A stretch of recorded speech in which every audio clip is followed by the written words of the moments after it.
జయతు జయతు దేవో దేవకీనందనోయం జయతు జయతు కృష్ణో వృష్ణివంశప్రదీప జయతు జయతు మేఘశ్యామలకోమలాంగో జయతు జయతు పృథ్వీ భరనాశో ముకుంద. హరి ఓం. పరమేశ్వర స్వరూపమైన సభకి నమస్కారం.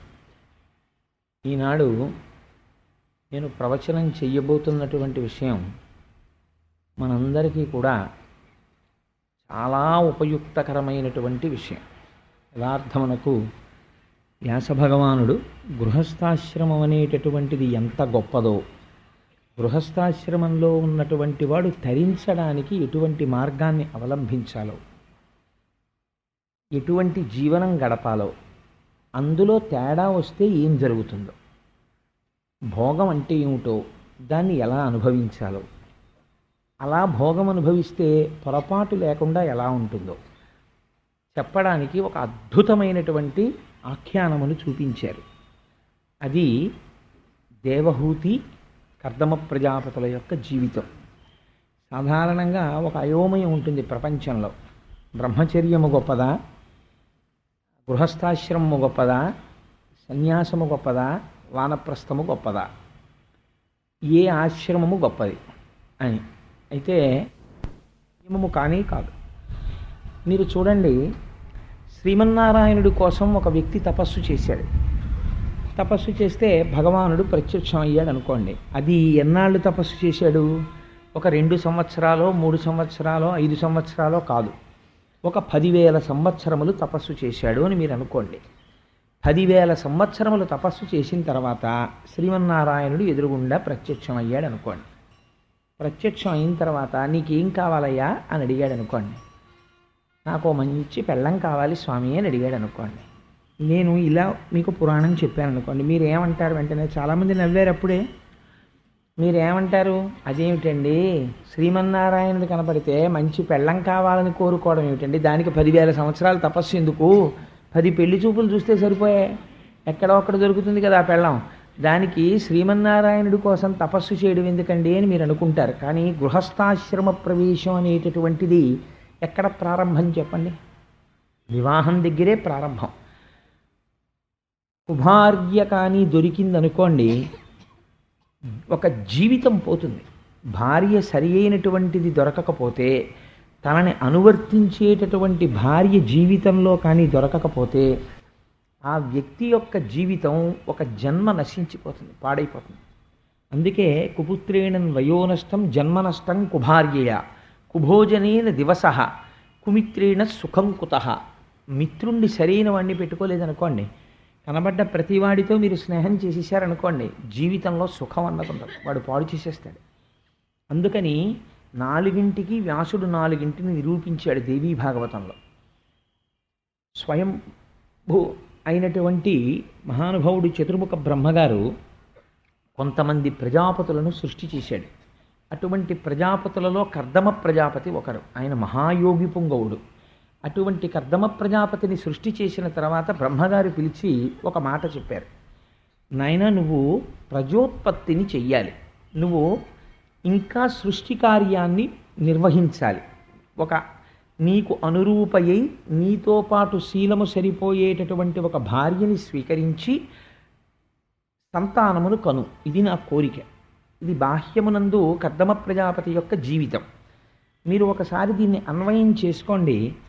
ఈ మాట మన తల్లిదండ్రులు కూడా అంటారు. మన తల్లిదండ్రులు వివాహం చేసుకున్నది దేని కొరకు? గృహస్థాశ్రమంలో ప్రవేశించిన తరువాత బిడ్డల్ని కనడం కొరకు. బిడ్డల్ని కన్న తర్వాత వాళ్ళు ఏం కోరుకుంటారు? అమ్మయ్య, నేను బిడ్డల్ని కనేసాను, ఇంకా వీడు గాలికి ధూళికిపోతే గొడవ వదిలిపోయిందిలే అనుకోడు. ఒక కర్తవ్యం ఉంటుంది. ఏమిటా కర్తవ్యం అంటే, మళ్ళీ తన కొడుకుని కూడా ఒక యోగ్యమైనటువంటి స్త్రీని చూసి కోడలుగా తెచ్చుకుని ఆ కొడుక్కి ఒక పిల్లనిచ్చి వివాహం చేస్తాడు. ఆయన్ని కూడా గృహస్థాశ్రమంలో ప్రవేశపెడతారు.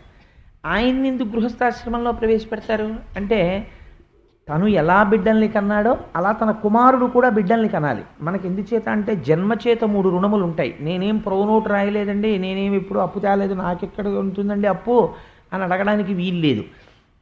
అందులో ప్రధానమైనటువంటి రుణం ఏమిటంటే పితృ రుణం. ఆ పితృ రుణం అంటే, తండ్రి గారు నన్ను కన్నారు, నేను పుట్టగానే నా తండ్రి గారికి రుణపడతాను. ఆ రుణం ఎలా తీరుతుంది అంటే నేను కూడా కొంతమంది బిడ్డల్ని కనాలి. ఆ బిడ్డల్ని కంటే నేను నా రుణం నుంచి విముక్తుడనవుతాను. అంచేత మనుష్యుడికి అది ప్రధానమైనటువంటి ధర్మములలో ఒకటి. అందుకని గృహస్థాశ్రమ స్వీకారం చేస్తాడు.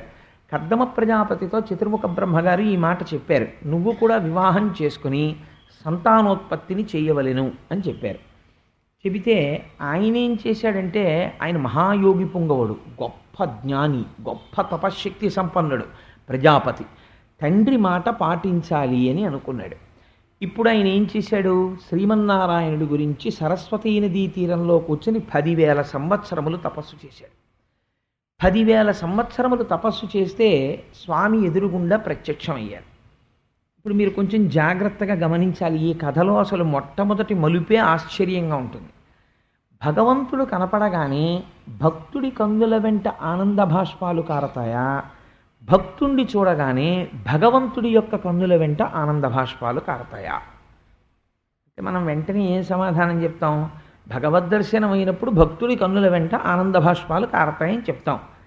కానీ నీలాంటి ఒక అద్భుతమైన కోరికతో శరణాగతి చేసి ఇంత తపస్సు చేసిన నిన్ను చూస్తే నా కన్నుల వెంట ఆనంద భాష్పాలు కారుతున్నాయని, శ్రీమన్నారాయణుడి కందుల వెంట ఆనంద భాష్పములు కిందకి జారి భూమి మీద పడ్డాయి. అది ఎంత చిత్రమైన సంఘటన అంటే, ముందటగాంచనంత బుధముఖ్యుడు విష్ణుడు కర్దమున్ దయానందమెలర్పచూడ నయనంబుల రాలిన భాష్పముల్ ధరన్ బిందువులై వెసందొరగి పేర్చి సరస్వతి చుట్టి పారుటన్ బింది సరోవరంబనడి పేరదనర్చిన పుణ్యతీర్థమున్. పోతన గారు అన్నారు, సరస్వతీ నదీ తీరంలో కూర్చుని కర్దమ ప్రజాపతి తపస్సు చేస్తే శ్రీమన్నారాయణుడు ప్రత్యక్షమై అంతటి భక్తుణ్ణి చూసి సంతోషపడిపోతే ఆయన కన్నుల వెంట జారినటువంటి బాష్ప బిందువులు ఎక్కడ పడ్డాయో ఆ పడినటువంటి చోట ఒక సరోవరం ఏర్పడింది. దాన్ని సరస్వతీ నది చుట్టి ప్రవహించింది. ఈ సరోవరాన్ని బిందు సరోవరము అని పిలిచారు. ఎందుకండి అంత ఆనందం? నిన్నటి రోజున ధ్రువుణ్ణి చూశాడే, ఎందరో భక్తుల్ని చూశాడే పరమాత్మ. కర్దమ ప్రజాపతిని చూస్తే ఎందుకు ఇంత సంతోషపడిపోయినట్టు? ఎందుకు కన్నుల వెంట ఇలా నీరు కారినట్టు? ఎందుకు అంత ఆనందపడిపోయినట్టు? దానికి హేతు ఏదో ఉండాలి కదా. ఆ హేతువు మనకు ఎలా తెలుస్తుంది? కర్దమ ప్రజాపతి మాట్లాడితే తెలుస్తుంది. అందుకని కర్దమ ప్రజాపతి ఇప్పుడు మాట్లాడుతున్నాడు. ఆయన అన్నాడు, ఈశ్వర, నువ్వు కాలస్వరూపుడవై ఉంటావు. కాలము అనుల్లంఘనీయము, అది ఎవ్వరి చేత ఆపబడదు. అయ్యయ్యో పరిగెత్తకు అలా ఆగొక్కసారి, ఎవ్వరి మాట వినదు. దానికి రాగద్వేషాలు లేవు, దానికి నాన్నవాళ్ళు లేరు, దానికి శత్రువులు లేరు. అది అలా ప్రవహించి వెళ్ళిపోతుంటుంది. ఆ వెళ్ళిపోతున్నటువంటి కాలములో జీవులు వస్తూ ఉంటారు, జీవులు వెళ్ళిపోతూ ఉంటారు. అయ్యో వీళ్ళు వచ్చారని ఆగదు. అయ్యో ఒక మహాత్ముడు వెళ్ళిపోతున్నాడు, నేను ముందుకెడితే ఈ నిమిషంలోని ఆగదు. దానికి సంతోషం ఉండదు, దానికి దుఃఖం ఉండదు, అది నడిచి వెళ్ళిపోతుంటుంది. ఇలా వెళ్ళిపోతున్నటువంటి కాలమునందు అల్పమైనటువంటి భోగముల యందు తాదాత్మ్యత చెందకుండా నిన్ను చేరాలి. ఈ కాలం ఎవరి స్వరూపము? నీ స్వరూపమే. నీ స్వరూపమైనటువంటి కాలములో నిన్ను అనుష్ఠించి నిన్ను చేరుకోవాలి. నిన్ను చేరుకోవడానికి అపారమైన భక్తి ఉండాలి. భక్తితో కూడి గృహస్థాశ్రమములో ఉండాలి. గృహస్థాశ్రమములో ఉండి భోగమును భవించాలి. ఆ భోగము వేదము అంగీకరించిన భోగమై ఉండాలి. ఆ భోగము అనుభవించి వైరాగ్యమును పొందాలి. ఎంత గొప్ప మాట చూడండి. భోగం అనుభవించకుండా వైరాగ్యం కాదు, అనుభవించి వైరాగ్యమును పొందాలి. ఈ మాట దగ్గరేనండి పెద్ద తేడా ఒకటి ఉంది. మీరు చాలా జాగ్రత్తగా గమనిస్తే ఆయన అన్నాడు, వేదము ఎటువంటిది అంటే ఒక పొగరుబోతు ఎద్దుకి ముక్కుతాడు వేసి నడిపితే ఎలా నడుపుతుందో అలా నడపగలిగినది వేదము అన్నాడు కర్దమ ప్రజాపతి. ఏమిటి ఈ మాటకు అర్థం మీరు ఆలోచించండి. అంటే మనం చేసేటటువంటి ఒకే ఒక పెద్ద తేడా ఒకటి ఉంది. ఒక విపరీతంగా వాహనములు తిరిగేటటువంటి ఒక రహదారి మీద అయ్యో వీడు దీని మీద నడిస్తే ప్రమాదం వచ్చేస్తుందని పెద్దలు ఏం చేస్తారంటే ఆ రోడ్డుకి కొంచెం ఎత్తుగా ఒక గట్టు కట్టి దీని మీద పాదములతో నడిచేటటువంటి వాడు, వాహనం మీద వెళ్ళని వాడు దీని మీద నడవండి అని ఒక నిర్దేశం చేశారు, ఒక ఫుట్పాత్ అని. మీరు ఫుట్పాత్ ఎక్కకుండా రోడ్డు మీద నడుస్తున్నారనుకోండి, ప్రమాదం జరిగి తీరుతుంది. కాబట్టి రోడ్డు మీద ఉండాలి, మీరు వెళ్ళాలి, కానీ ఫుట్పాత్ మీదే నడవాలి. అలా మీరు సంసారములో ఉండాలి, సంసారమునందు ప్రవేశించి తీరాలి గృహస్థాశ్రమంలోకి. వేదము ఏ భోగం అంగీకరించిందో భోగమును అనుభవించాలి.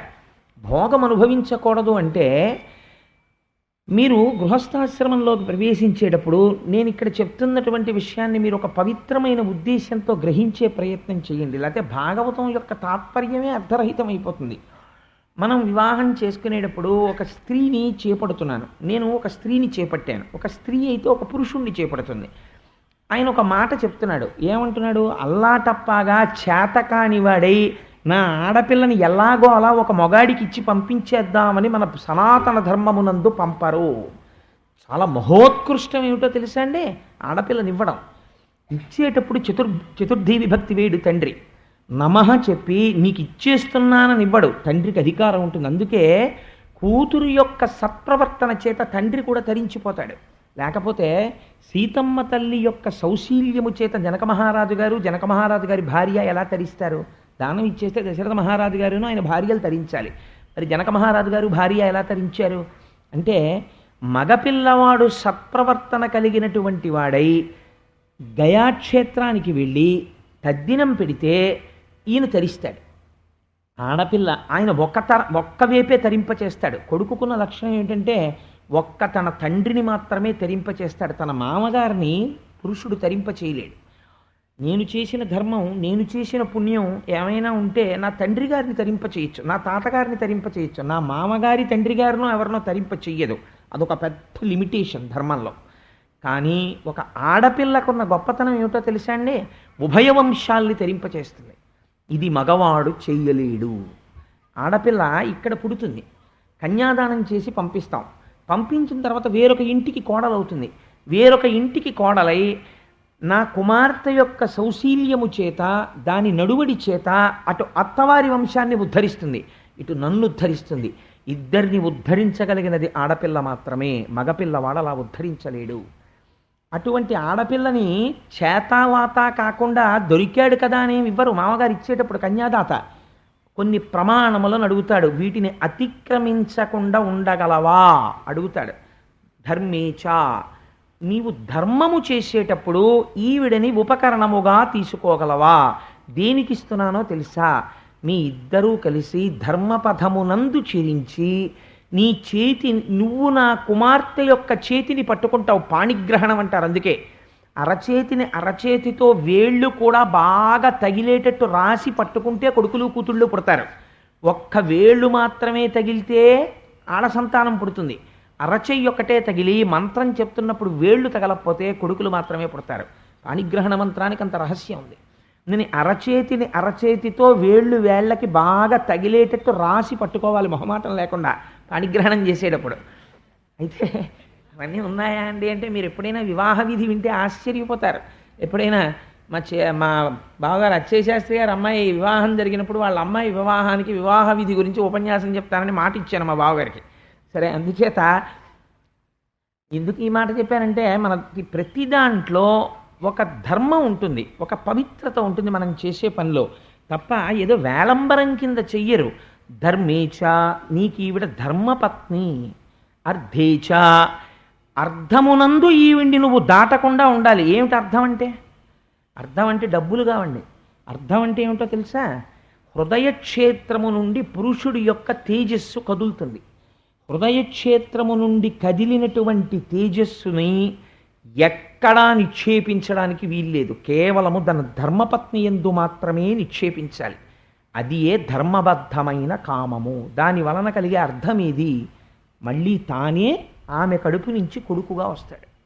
అందుకని ఇప్పుడు ఏమైంది? ధర్మ అర్థ కామముల యందు ఈ క్షేత్రమును నువ్వు అతిక్రమించనని మాటి, నేను ఈ అమ్మాయిని నువ్వు ఉద్ధరింపబడడానికి నీకు ఇస్తాను, పిచ్చి పిచ్చిగా ప్రవర్తిస్తే తీసుకుపోతాను మళ్ళీ అని చెప్తాడు తండ్రి. అంటే ఆ మాట అనకూడదు కాబట్టి అనడంతే. అంటే దాని అర్థం అదే, నువ్వు ఇలా ఉంటే ఉంటుంది నీతోనే, అలా ఉండాలి. కాబట్టి ధర్మేచ అర్ధేచ కామేచ నాతిచరామి, నేను ఈ స్త్రీని అతిక్రమించను. ఇప్పుడు భారతీయ సాంప్రదాయంలో భార్య దేని కొరకు అంటే ముందు తాను ధర్మమునందు నడచుట కొరకు ధర్మపత్ని అయి తాను నడవాలి, ఆవిడ నడవాలి, ఇద్దరూ కలిసి నడవాలి. నడిచి ఏం చెయ్యాలి? ఆయన ఈవిడ్ని ఉద్ధరించాలి, ఈవిడ ఆయన్ని ఉద్ధరించాలి. ఇద్దరూ ఒకరినొకరు ఉద్ధరించుకుంటూ నడవాలి. అలా నడవడానికి సంసారం. ఇప్పుడు మీరు ఈ నడవడంలో ఒక గమ్మత్తుంది.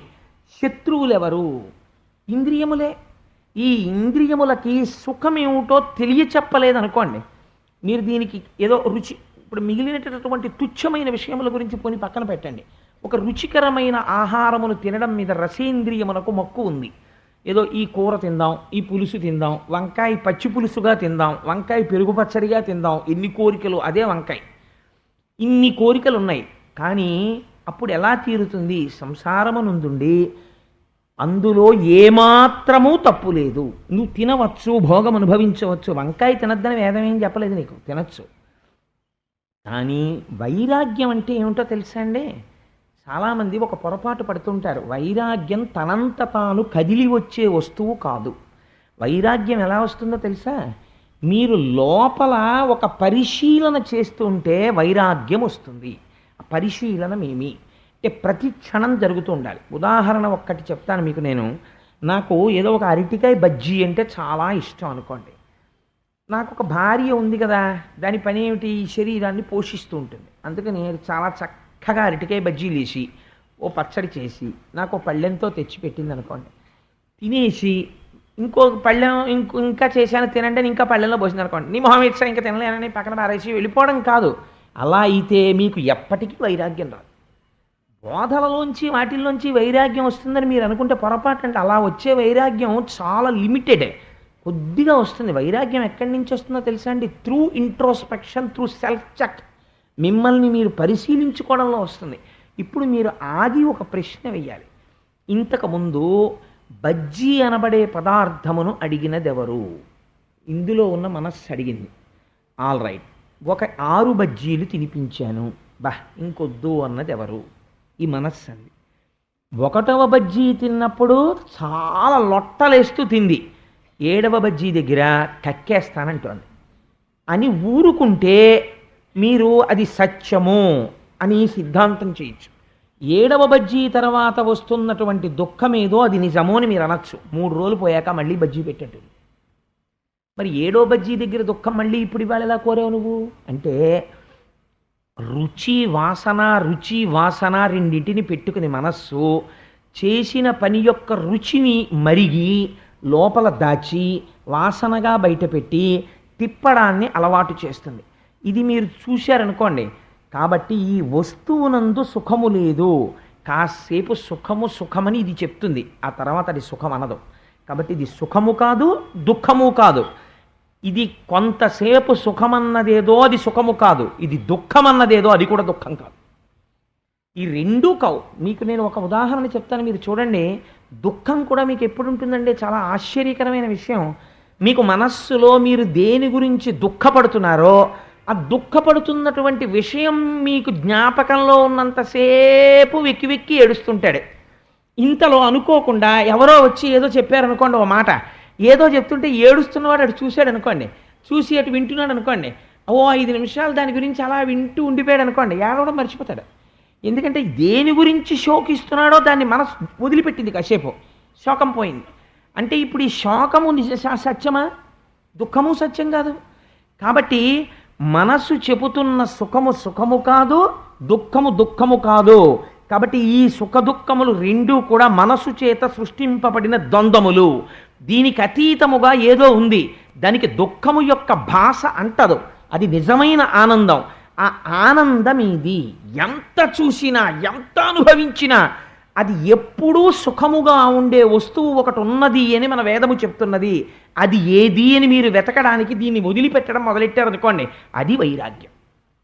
ఇప్పుడు మనసు చెబుతున్నవన్నీ ద్వంద్వములే అని మీరు తెలుసుకుంటే అది చెప్పిన వాటికన్నిటికీ నవ్వేసి వెళ్ళిపోతుంటారు. ఇప్పుడు ఏమైంది? అది వైరాగ్యమైంది. ఈ వైరాగ్యం ఎక్కడి నుంచి రావాలి? భోగంలోంచే రావాలి. భోగంలోంచి రోగం వస్తోందో, భోగంలోంచి యోగం వస్తోందో మీ నడువడి బట్టి ఉంటుంది. సంసారం అందరూ చేస్తారు. సంసారము చెయ్యని వాళ్ళు ఎవరు ఉండరు. గృహస్థాశ్రమంలో ఉంటారు, చాలామంది ఉంటారు. ఎక్కడో మహాత్ములు బ్రహ్మచర్యం నుంచి సన్యాసంలోకి వెళ్ళొచ్చు. కానీ సంసారములో ఉండి తరిస్తున్నారు కొంతమంది, సంసారములో ఉండి పతనమైపోతున్నారు కొంతమంది. ఒకే సంసారము ఒకడిని పతనం ఎందుకు చేస్తుంది, ఒకడిని ఎందుకు ఉద్ధరిస్తుందండి అంటే దృష్టికోణాన్ని బట్టి ఉంటుంది. ఒకడు సుఖం అనుభవిస్తూ లోపల పరిశీలన చేస్తున్నాడు, ఇది సుఖము కాదు, కాసేపటి తర్వాత తృప్తి పడిపోయి ఇంక అక్కర్లేదంటోంది కాబట్టి ఇది సుఖము కాదు, ఇది దీని మాయ, దీని ఆట అని తెలుసుకుంటున్నాడు, వైరాగ్యం పొందుతున్నాడు ఆ మనసుని ధిక్కరించి. ఒకడు అదే సుఖమని అది ఏం చెప్తే దానికి లొంగుతున్నాడు, వాడు ఎప్పుడూ సంసారమును భోగము కోసమే వాడాడు, అందులోంచి ఏమొస్తుంది, రోగం వస్తుంది. ఒకడు సంసారమును దేనికి వాడాడు, అదే భోగమును పట్టుకుని ఇది సుఖము కాదు అని తెలుసుకోవడానికి వాడుతున్నాడు. ఇప్పుడు ఆయనకి ఏమొచ్చింది, యోగం వచ్చింది. యోగం ఇందులోంచి వచ్చింది, వైరాగ్యంలోంచి వచ్చింది. ఇప్పుడు చెప్పండి వైరాగ్యం ఎక్కడి నుంచి వచ్చింది? వైరాగ్యం పైనుంచి రాదు, వైరాగ్యం ఎక్కడి నుంచి వస్తుంది, ఇక్కడి నుంచే వస్తుంది. ఇక్కడి నుంచి ఎలా పుడుతుంది, సడన్గా అలాగ ఉండడం కాదు, మీ పరిశీలన చేత అది పుడుతూ వస్తూ ఉండడం ప్రారంభం చేస్తుంది.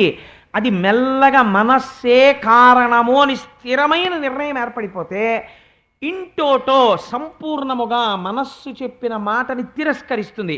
అప్పుడు గట్టి వైరాగ్య భావన నిలబడుతుంది.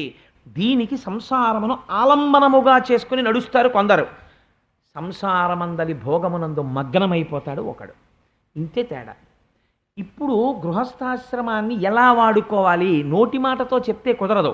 ఒక మహాత్ముడి జీవితాన్ని మీకు తీసుకొచ్చి చూపిస్తున్నారు వ్యాసుల వారు, అది ఆయన ప్రయత్నం. ఇప్పుడు ఈ కోణంలో మీరు వినండి.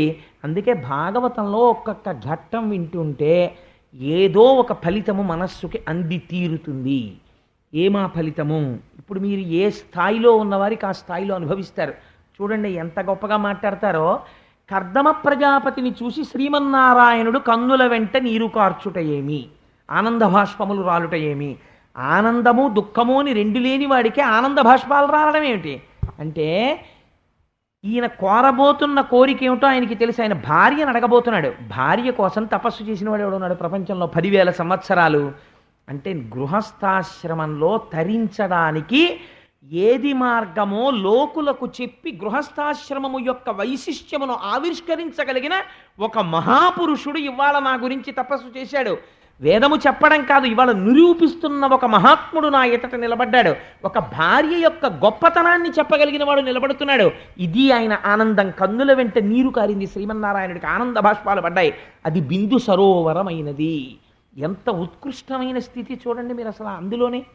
అందుకని ఇటువంటి స్థితి కలిగినటువంటి కర్దమ ప్రజాపతిని శ్రీమన్నారాయణుడు అడిగారు, నాయనా నువ్వు ఏ కోరికతో ఇంత తపస్సు చేశావు అని అడిగారు. ఆయన అన్నాడు, నేను చతుర్ముఖ బ్రహ్మ చేత సృష్టించబడ్డాను. చతుర్ముఖ బ్రహ్మ నాకు ఒక కర్తవ్యోపదేశం చేశారు. నువ్వు ప్రజోత్పత్తిని చెయ్యి, నువ్వు సంతానమును కను అని చెప్పారు. నన్ను కన్న తండ్రి ఆయన మాట పాటించడం నా ప్రథమ కర్తవ్యం. అందుచేత ఇప్పుడు నేను ఆయన మాట పాటించాలి. మాట పాటించాలంటే, ప్రజోత్పత్తిని చెయ్యాలంటే నాకు సౌశీల్య అయిన భార్య కావాలి అన్నాడు.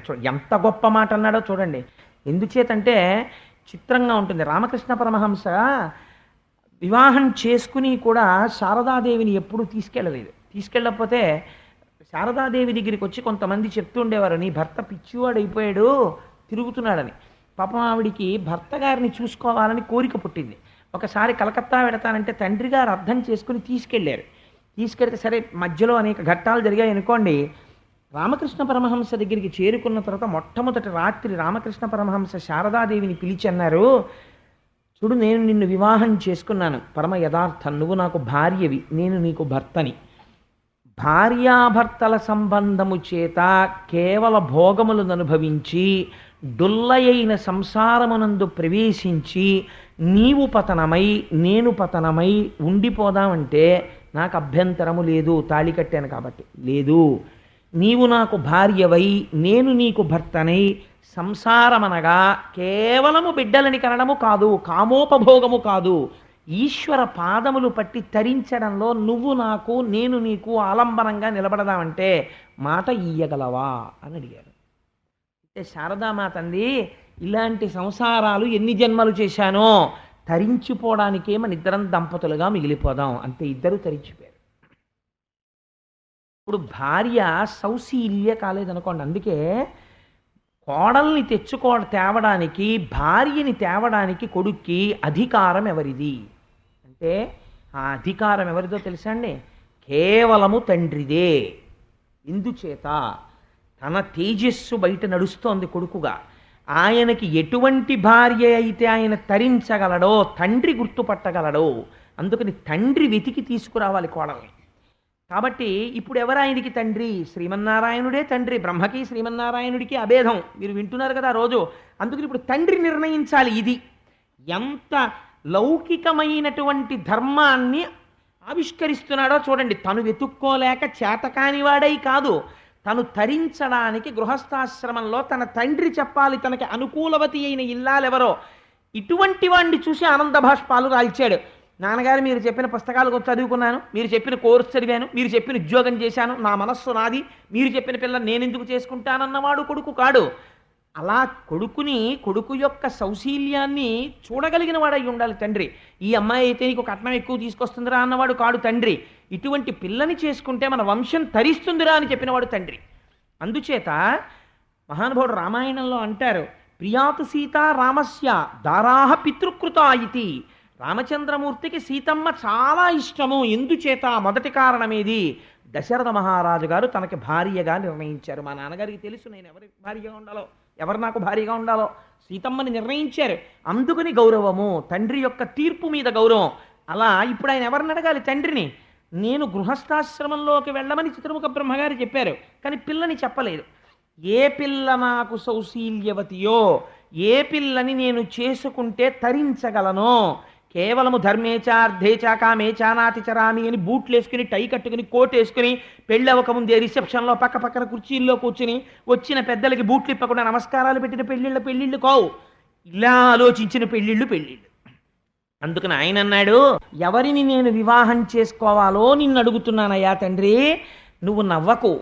ఏమిటయ్యా, కల్పవృక్షం లాంటి నేను ప్రత్యక్షమైతే మోక్షం అడగకుండా, వేరొకటి అడగకుండా భార్య కావాలని అడుగుతావేమిటంటావేమో తండ్రి. కాలమునందో భోగమే మనిషిని పాడు చేస్తుంది. ఆ భోగము పాడు చెయ్యకుండా నాతో కలిసి నడవగలిగినటువంటి సౌశీల్యవతి నాకు కావాలి. సంసార సంబంధమైనటువంటి భోగమును అనుభవించాలి, కానీ ఇద్దరం తరించగలగాలి. అది కదా ధర్మపత్ని అంటే. ఇద్దరము తరించడానికి అనుకూలమైన మనఃపరిణతి కలిగినటువంటి సౌశీల్యవతి అయినటువంటి ఒక ఇల్లాలిని నాకు నువ్వు కుదుర్చు అని అబ్బో అద్భుతమైన స్తోత్రం చేశాడు. చేస్తే ఆయన అన్నారు, నేను కూడా నువ్వు ఈ కోరిక అడుగుతావని తెలుసు. ఆయనకి తెలియదండి, సమస్త చరాచర ప్రపంచమునందు నిండి నిబిడీకృతమైన వాడికి విష్ణువు అని పేరు.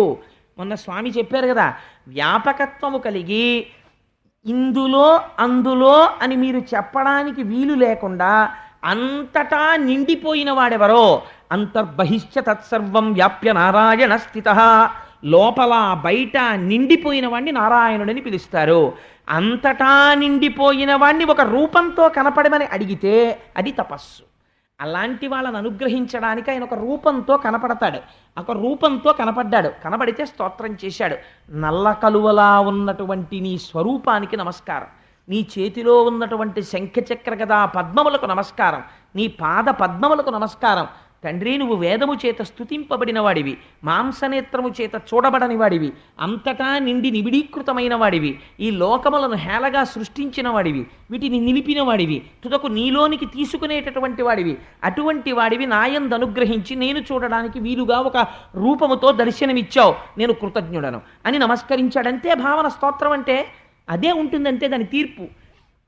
నమస్కరిస్తే ఆయన అన్నాడు, నాకు చాలా సంతోషం కలిగిందో కర్దమ ప్రజాపతి, నీ స్తోత్రానికి నీ మాటకి నీకు కావలసిన భార్యని నిర్ణయించాను. ఎల్లుండి ఇక్కడికి స్వయంభవ మనువు వస్తున్నాడు. స్వయంభవ మనువుకి 3 కుమార్తెలున్నారు. అకూతి, దేవహూతి, ప్రసూతి. ప్రసూతిని దక్ష ప్రజాపతికి ఇచ్చి వివాహం చేశారు. అందులో దేవహూతి అనబడేటటువంటి పిల్ల నీకు తగినటువంటి కన్య. ఆ దేవహూతిని రథం మీద కూర్చోపెట్టుకుని వస్తున్నాడు స్వయంభవమనువు. నిన్ను అడుగుతాడు, పిల్లనిస్తాను స్వీకరించమని. ఆ పిల్లని స్వీకరించు, మీరిద్దరూ గృహస్థాశ్రమంలో తరిస్తారు అని ఆశీర్వదించి స్వామి తనతో వచ్చినటువంటి గరుడ వాహనం మీద కూర్చుని గరుడ వాహనము యొక్క రెక్కల సవ్వడి వినపడుతుండగా వెళ్ళిపోయాట. మీకు ఎంత గమ్మత్తుగా చెప్తారంటే వ్యాసుల వారు, ఒక విమానం వెళ్ళిపోతున్నప్పుడు వచ్చేటటువంటి టేక్ ఆఫ్ సౌండ్ వేరు. మన మిమిక్రీ చేసేవాళ్ళు అందుకే విమానం ఎగిరిపోతే ఎలా ఉంటుంది అన్న ధ్వని చేస్తారు. అది మనకి గమ్మత్తుగా ఉంటుంది. ఎప్పుడూ మనం ఎక్కలేదు కాబట్టి లేకపోతే ఎక్కిన మహాత్ములు ఉండొచ్చు అనుకోండి, ఓహో విమానం వెళ్ళిపోతే అలా ఉంటుందా అని వింటూ ఉంటాం.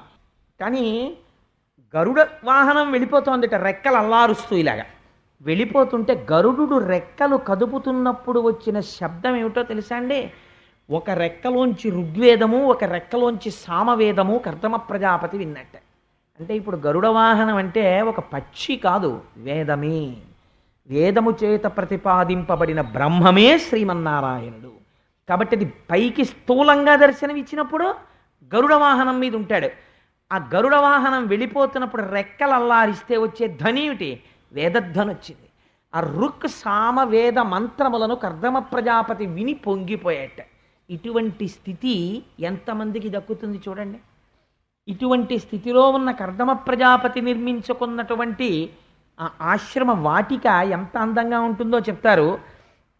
అందు తమాల సాల వకుళార్జన నింబ కదంబ పాటలీ చందన నారికేళ ఘనసార శిరీష లవంగ లుంగ మాకంద చందన క్రిముక కాంచన బిల్వ కపిత్థ మల్లికాకుంద మధూక మంజుల నికుంజములందన రారి వెండియున్ మల్లెలు, జాజులు, వెలగలు, పెద్ద పెద్ద మారేడు చెట్లు, పెద్ద పెద్ద మామిడి చెట్లు, పెద్ద పెద్ద వేప చెట్లు, ఇటువంటి వాటితో కూడినదై మనం అరుణాచలం వెళ్ళినప్పుడు ఎప్పుడైనా ఆ విరూపాక్ష గుహ దాటిపోయి స్కందాశ్రమం దగ్గరికి వెడితే అక్కడ ఒక పెద్ద చెట్టు ఉంటుంది. ఆ చెట్టుని చూస్తే నాకు అనిపిస్తూ ఉంటుంది, ఇక్కడ రమణులు వాళ్ళ అమ్మగారికి మోక్షం ఇచ్చినప్పుడు కొంతమంది చుట్టూ ఉన్నారు, వాళ్ళు ఇప్పుడు ఎవరూ బహుశా లేరు. ఆ తర్వాత వచ్చిన వాళ్ళు బోర్డు మాత్రమే చూస్తున్నారు, this is the place where Ramana Maharshi has granted మోక్ష టు హిస్ బిలౌడ్ మదర్ అని. సో ఆ గదిని మాత్రమే కొంతమంది చూస్తున్నారు. కానీ రమణ మహర్షి వాళ్ళ అమ్మగారికి మోక్షం ఇస్తున్నప్పుడు చూసిన దానివి నువ్వే, అప్పుడు చిన్న చెట్టుగా ఉన్నావు. ఆ తర్వాత ఇక్కడ ఈ స్కంధాశ్రమాన్ని ఇలా అందరూ చూడడానికి వీలుగా కడుతున్నప్పుడు నువ్వు ఉన్నావు, ఇప్పుడు మేము వచ్చి చూస్తున్నప్పుడు నువ్వు ఉన్నావు. ఇంతమంది యొక్క అనుభూతులను చూడడానికి సాక్షిగా ఉన్నదానివి నువ్వు ఒక్కదానివే, నీవే నిజమైన పరబ్రహ్మానివి అని నేను ఆ పెద్ద చెట్టుకి నమస్కారం చేస్తుంటాను అప్పుడప్పుడు స్కందాశ్రమంలో. అలాగా ఇన్ని రకాల చెట్లతో ఉంటే నిజంగా అది ఎంత పైకి వర్ణించడం కాదండి. మనం అంటే ఇవాళ చెట్టు అనేటటువంటి దాని అందం ఏమిటో మనకి ఏం తెలుసు అసలు? శబరిమలై వెడితే చూడాలి చెట్ల అందం అంటే ఏమిటో. ఇంతంత మానుతో రెండు చేతులతో ఇలా కౌగిలించుకుందామంటే రెండు చేతులు ఇంతకన్నా పట్టవు, అంత పెద్ద పెద్ద మానుతో ఉండి ఇక్కడ మనం నిలబడితే ఈ చెట్టు కొమ్మలు అక్కడ వరకు వ్యాప్తి చెంది సూర్యుడు ఎటు తిరిగినా సరే కిరణములు మాత్రం వచ్చి దాని మొదట్లో పడవు. అంత పెద్ద నీడతో కూడుకుని ఎన్నో కొన్ని వేల పక్షులకు ఆలవాలమైనటువంటి ఒక చెట్టు వంక మీరు చూశారనుకోండి, నిజంగా అదో పెద్ద జనతా అపార్ట్మెంట్లో ఉంటుంది. అయ్య బాబోయ్ ఎంత బాగుందిరా ఈ చెట్టు అనిపిస్తుంది. అలాంటి చెట్లు, ఆ చెట్ల కల్లుకున్నటువంటి తీగలు, అందులో సరోవరాలు, అంత అందమైనటువంటి ఆశ్రమంలో కర్దమ ప్రజాపతి అక్కడ కూర్చుని ఉన్నారు. కూర్చునుంటే శ్రీమన్నారాయణుడు చెప్పినటువంటి రోజు రానే వచ్చింది. స్వయంభవమనువు చేతిలో ధనస్సు పట్టుకొని రథం మీద తన భార్య అయిన శతరూపతోటి తన కుమార్తె అయినటువంటి దేవహూతితోటి వచ్చారు. వచ్చి కర్దమ ప్రజాపతి యొక్క దర్శనం చేశారు. చేసి ఎంత అందంగా మాట్లాడతారో చూడండి. కర్దమ ప్రజాపతి వయస్సులో చిన్నవాడు, స్వయంభూమనువు పెద్దవాడు. కానీ జ్ఞానము చేత కర్దమ ప్రజాపతి పెద్దవాడు, స్వయంభూమనువు చిన్నవాడు. అందుచేత కర్దమ ప్రజాపతి పాదములకు స్వయంభౌమనువు నమస్కరించాడు. నమస్కరించి సరసిజ గర్భుడు తనచే విరచితమైనట్టి వేద వితతుల నెల్లన్ ధరవెలయించుటకై బుధవర మింబుం తన ముఖంబు వలన సృజించెన్. అంటే ఇప్పుడు దేన్ని చెప్తున్నాడండి? పురుష సూక్తం చెప్తున్నాడు. బ్రాహ్మణోస్య ముఖమాసీత్ బాహూరాజన్యకృత. అయ్యా, చతుర్ముఖ బ్రహ్మగారు మొట్టమొదట వేదాన్ని తన నోటితో పలికి ఆ వేదాన్ని రక్షించడం కోసం, ఆ వేదాన్ని వ్యాప్తి చెయ్యడం కోసం తన ముఖమండలంలోంచి బ్రాహ్మణుల్ని సృష్టించాడు. అటువంటి ప్రజాపతులలో నువ్వు ఒకడివి. అటువంటి నీ పాదపద్మములకు వంగి స్వయంభౌమనువు నమస్కరిస్తున్నాడు అని నమస్కరిస్తే కర్దమ ప్రజాపతి సంతోషించి అన్నారు, మహారాజా నీ ధనస్సు చూస్తేనే భయం వేస్తుంది. అటువంటి రాజు నాకు చారులైనటువంటి వాళ్ళు రాజ్యంలో జరుగుతున్న విశేషాలు చెప్తారులే అని ఎక్కడో రాజధాని యందు కూర్చుని ఉండకూడదు, భూమండలమంతా పర్యటిస్తూ ఉండాలి. ధర్మాన్ని నాలుగు చెరగులా స్థాపించడం కోసం ధనస్సు చేతపట్టి నువ్వు తిరుగుతున్నావు, చాలా సంతోషం కలిగింది. కానీ ఇక్కడ ధర్మాన్ని స్థాపించడానికి ఏముంటుంది? తపస్సు చేసుకునే ఆశ్రమంలో నువ్వింత ప్రయత్నపూర్వకంగా భార్యతో కుమార్తెతో కలిసిన ఆశ్రమానికి వచ్చావంటే నువ్వు చెప్పవలసినది ఏదో ఉందని నేను అనుకుంటున్నాను. అది నువ్వు నిర్భయంగా ప్రకటముగా చెప్పవచ్చు, నీకేమీ బెంగలేదు అంటే లైన్ క్లియర్ చేశారాయన. అందుకని ఒక ప్రజాపతి ఒక యోగి పురుషుణ్ణి పట్టుకుని మా అమ్మాయిని ఇస్తాను పెళ్లి చేసుకుంటారా అని అడిగితే అసహ్యంగా ఉంటుంది. అందుకని నువ్వు మనస్సులో ఏ కోరికతో వచ్చావో అది చెప్పవచ్చు, నీకు భయం లేదు అన్నారు.